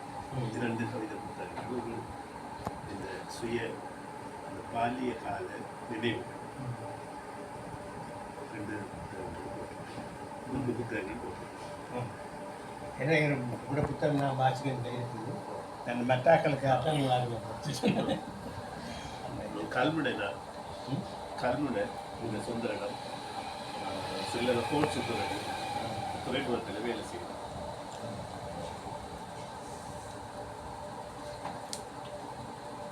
ஏதாவது கேள்விகள் இருக்க 7 மணிக்கு முடிக்கணுமே. 7 மணி தான் நான் முடித்தேன். அடுத்து என்ன எழுதுறீங்க? நெக்ஸ்ட் இது அந்த கடைசியாக வந்த காஞ்சிக்கு பிறகு அடுத்து என்ன புத்தகம் எழுத போவீங்க? அது ரகசியம். எல்லா ரகசியத்தையும் ரகசியம் எழுதி கொண்டிருக்கிறீங்களா? எழுதாமல் அது எழுது, அது தொடர்ச்சியான வேலை. அது நாங்கள் என்னுடைய கோட்பாடு என்னென்னால், நமக்கு தொழில் கவிதை, நாட்டு குலைத்தல், 3வது வரி தான் சிக்கல், இமைப்பொழுதும் சோறாது. அதுக்கு ஒன்றும் செய்ய முடியாது.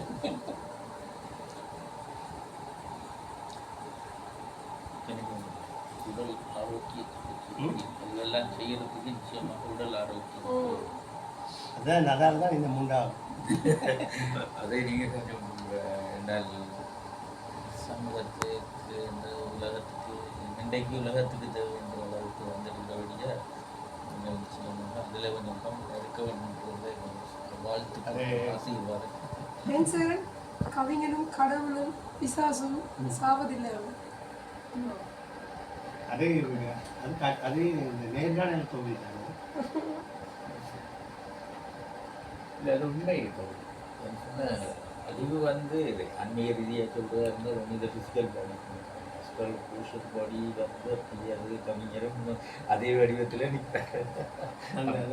இந்த அஸ்ட்ரல் சோஷியல் ஸ்டேஜில் நீங்கள் எப்படி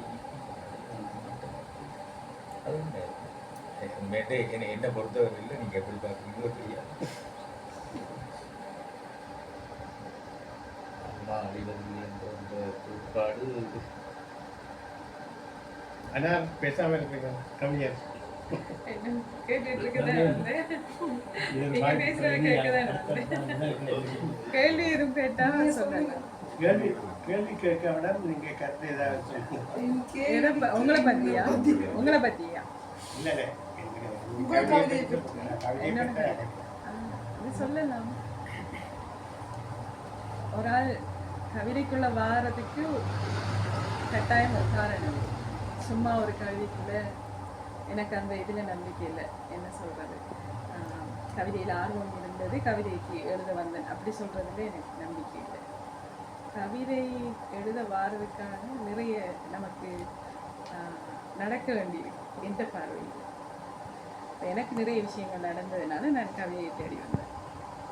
இல்லை கவிதை என்ன தேடி வந்துச்சு, ரெண்டு மாதிரியும் அதை எடுக்கலாம்.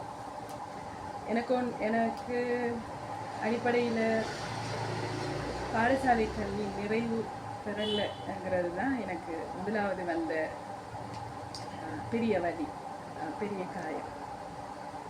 ஒரு 10ஆம் ஆண்டு படிக்கிற பிள்ளை இன்னும் படிக்கணுமென்று ஆசைப்படக்கல, அதை பிரேக் பண்ணுறது. அதை செய்தவங்களுக்கு பல காரணங்கள் இருந்தது. வாப்பாக்கு உமாக்கு வெளியில் அனுப்ப முடியாது, முஸ்லீம் சமூகம். அப்போ நான் அந்த ஆண்டு படிக்கிற நேரம், ஓயல் எழுதுகிற நேரம் பிரச்சனை இருந்தது, என்ன பிரச்சனை இருந்தது. அப்போ அதுக்கு முகம் கொடுக்குற பல சங்கடங்களுக்கூடாக வாப்பா சொல்லிட்டார், போடும் படித்தது. ஏன்னா அவங்கள பாதுகாக்கிறது கஷ்டமாக இருக்குது, கூட்டிகிட்டு போகிறது கஷ்டமாக இருக்குது, ஏற்கனவே நிறைய படிச்சுட்டீங்க அப்படின்னு. அப்போ சரியன்ட்டு நான் இருக்கிற நேரம் நான் என்ன என்ற ஒரு கேள்வி, நான் இருக்க பிறகு என்னவா இருக்கிறது, அப்படியே இருக்கிறதா. எனக்கு உள்ள மற்ற பெண்களை போல புக்கண்டா விருப்பம் தானே. எனக்கிட்ட இருந்தது ஒரே ஒரு விஷயம், அது தமிழ் மொழி மட்டும்தான் எனக்கிட்ட இருந்தது. அப்புறம் மொழிக்கு அப்புறம் நான் நிறைய கனவு காண ஆரம்பிச்சிட்டேன். இந்த கனவு மொழியும் சேர்ந்து தான் இந்த தனிமையை நிறைக்குது.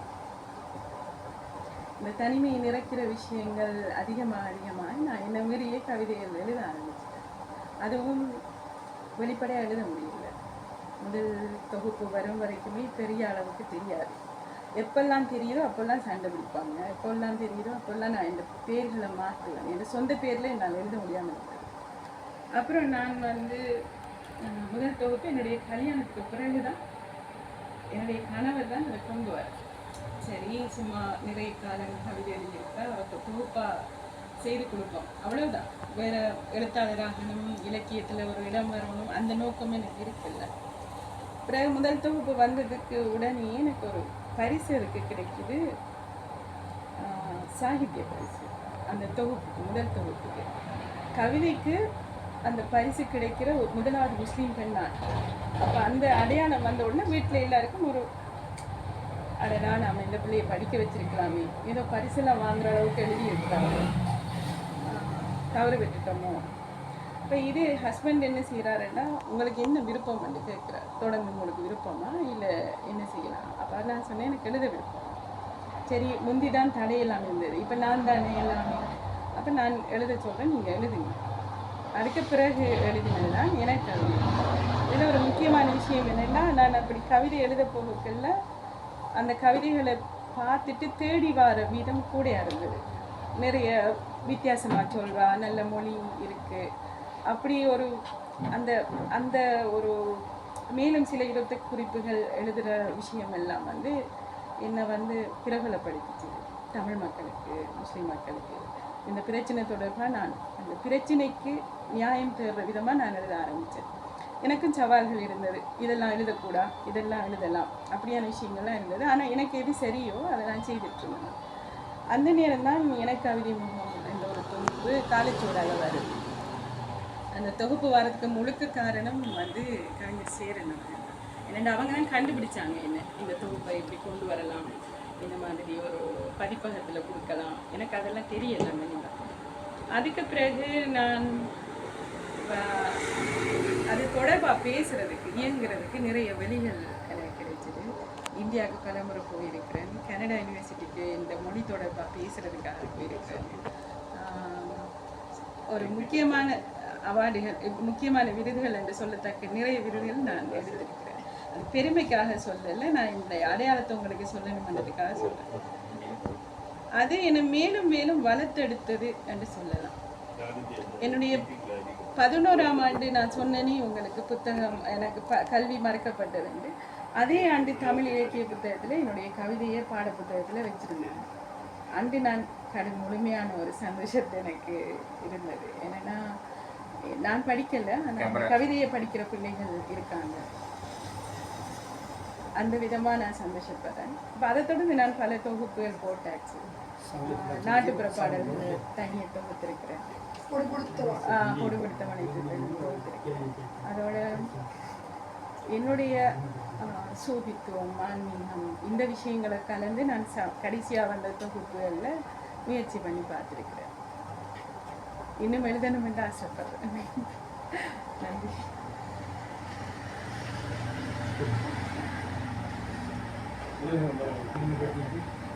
இன்னொரு கவிஞர் வந்திருக்கார், முல்லை முஸ்லிம். நன்கு மச்சாக்கள் காண்பது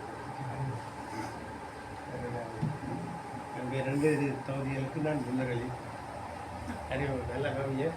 காலம் அவந்தியா என்பது இப்போ பழையப்பட்டு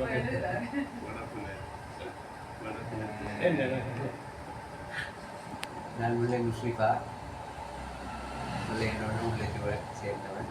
அதனால அந்த ஊரோட பேரை என்னுடைய பேரை வச்சு கொண்டு எழுதுகிறேன். 90களிலிருந்து நான் எழுதுகிறேன். இதுவரைக்கும் 6 கவிதை தொகுப்புகள் இருக்கின்றன. என்னுடைய அவாவரும் நிலம் என்கின்ற 2வது கவிதை தொகுப்பு 2009ஆம் ஆண்டு வெளியானது. அந்த தொகுப்பு மிக அருமையான அணிந்துரையை சேரன் அவர்கள் தந்திருந்தார்கள். பின்னட்டை குறிப்பினையும் அந்த வெளியானது. எனது கவிதைகள் பெரும்பாலும் மண் சார்ந்ததாகவே இருந்து வந்திருக்கிறது. நல்ல ஞாபகம் இருக்கின்றது, நான் எதிர்ப்பிசை குருவி என்ற ஒரு கவிதை எழுதியிருந்தேன். அதை சுட்டி காட்டி சேரன் அவர்கள் எதிர்ப்பிசை குருவி தோழி குருவியாக இருக்க முடியுமா என்ற மாதிரி ஒரு கேள்வி எழுப்பியிருந்தார். நான் கவிதைக்குள் வந்தது 2 கட்டங்களில் நடந்தது. முதலாவது கட்டம் மிக ஆரம்ப காலப்பகுதியிலே என்னுடைய தேடலும் வாசிப்பும் என்னை இந்த கவிதை துறைக்குள் கொண்டு வந்ததுன்னு சொல்லலாம். குறிப்பாக 80களுக்கு பிறகு வந்த கவிஞர்கள் வகையிலே சேரன், ஜெயபாலன், முருகரட்னம், சோலைக்கிளி இவர்களுடைய கவிதைகள் மீதான எனக்கு ஈர்ப்பு அதிகம் இருந்தது. சிறு சஞ்சிகை சூழலும் நூலகங்களுக்கு சென்று வாசிக்கின்ற சூழலும் என்னை எழுத தூண்டியிருக்கின்றன. நான் 8ஆம் வகுப்பு படிக்கின்ற போதே எழுதத் தொடங்கிய ஒருவன். காப்போத்த உயர்தரத்தில் 1ஆம் ஆண்டு மாணவனாக இருந்தபோது என்னுடைய முதலாவது கவிதை தினகரனிலே கவிதை சூழல் என்ற பகுதியில் வெளிவந்தது. அதன் பிறகு படிப்பு தொடர்பாக என்னுடைய பயணம் சென்று விட்டது. ஆகவே கவிதைத்துறையில் அந்தளவு முழுமையாக ஈடுபடுகின்ற வாய்ப்பு எனக்கு கிடைக்கவில்லை. 90ஆம் ஆண்டுகளுக்கு பிறகு 90ஆம் ஆண்டு இலங்கையினுடைய போர்க்காலம் இலங்கையில் தவிர்க்க முடியாமல் பல கவிஞர்களை தொலைத்தும் பல கவிஞர்களை உருவாக்கி இருக்கின்ற ஒரு காலப்பகுதி. அந்த காலம் குறித்து எழுதிய கவிஞர்களே சேரனுடைய பார்வையும் சேரனுடைய கவிதைகளும் மிக முக்கியம் என்று கருதுபவர்களில் நானும் ஒருவன். அந்த 90களுக்கு பிறகு நானும் வடக்கிலே இருந்து இடம்பெயர்ந்து வருவன் என்ற வகையிலே அதை அடித்தளமாக கொண்டு என்னுடைய எழுத்துக்கள் என் மண் மீது இருந்த அந்த பற்றுதல், அந்த அவாவின் நிமித்தமான எழுத தொடங்கினேன். என்னுடைய முதலாவது கவிதை தொகுப்பு 2023ஆம் ஆண்டு கவிஞர் அமரர் சு. வில்வரட்னம் அவருடைய அணிந்துரையோடு வந்திருந்தது, இருத்தலைக்கான அழைப்பு என்ற பெயரிலே. அதிலே வில்வரட்னம் எனக்கு பிடித்தமான கவிஞர்களிடமிருந்து நான் அணிந்துரை பெற்றுக்கொள்வது வழமை. அந்த வகையிலே கவிஞர் சு. வில்வரட்னம், கவிஞர் ஜெயபாலன், கவிஞர் சேரன், கடைசியாக வந்து என்னுடைய கவிதை துறைக்கு பேராசிரியர் எம். நூமான் அவர்கள் ஒரு அணிந்துரை தந்திருக்கிறார்கள். இந்த கவிதைகளுடைய ஒட்டுமொத்தமாக நான் அவர்கள் விதைத்திருக்கின்ற இதை விதைக்க முனைந்திருக்கிற விடயம் வந்து மானுட நேயம்தான். அதே நேரத்தில் விளிம்பு நிலையிலே பாதிக்கப்படுகிற மக்களுடைய குரலாகவும் என்னுடைய கவிதைகள் இருக்கின்றன. என்னுடைய ஒரு சில கவிதைகள் ஆங்கிலத்திலும் சிங்களத்திலும் மொழிபெயர்க்கப்பட்டிருக்கின்றன. ஆனால் அவை பரவலாக என்னாலோ அல்லது வேறு எந்த வகையிலேயோ கொண்டு செல்லப்படவில்லை என்கின்ற ஒரு குறைபாடு எனக்குள் இருப்பதாக நான் உணர்கின்றேன். தொடர்ந்து நான் இந்த கவிதைகள் குறித்து நான் தேடலோடும் இயங்கி வருகின்றேன். ஒரு வகையான ஒரு சாத்திய போக்கோ ஏதோ ஒரு போக்கிலே ஒரு அமைதியான பணியிலே தான் அந்த கவிதை பண்ணி சென்று கொண்டிருக்கிறது. இறுதியாக நான் ஒரு சிறுகதை தொகுப்பை எனது கடைசி நூலாக கொண்டு வந்திருக்கிறேன். 5ஆம் மீராக்கிழவர் முதலியர் புதினம் இதுவரை வாசிக்கப்படவில்லை என்கின்ற அந்த சிறுகதை தொகுப்பு 2024ஆம் ஆண்டு வெளிவந்திருக்கின்றது. தொடர்ந்து எழுதுவோம், வாசிப்போம், பேசிப்போம். மானுட நிலையம்தான் என்னுடைய பயணம்.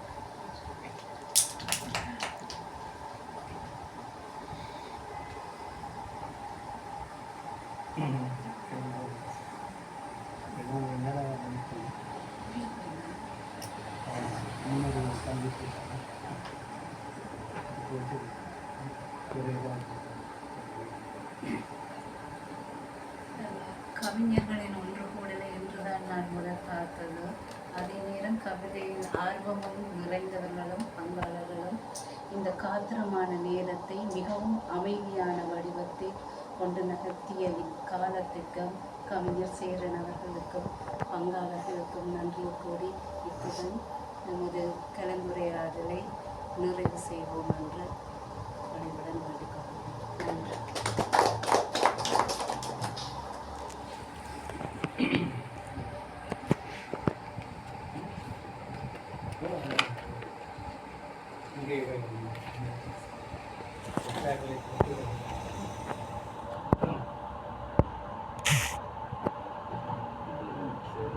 சந்தோஷம். சொன்ன படத்துக்கு மறுபடியும் நேரம்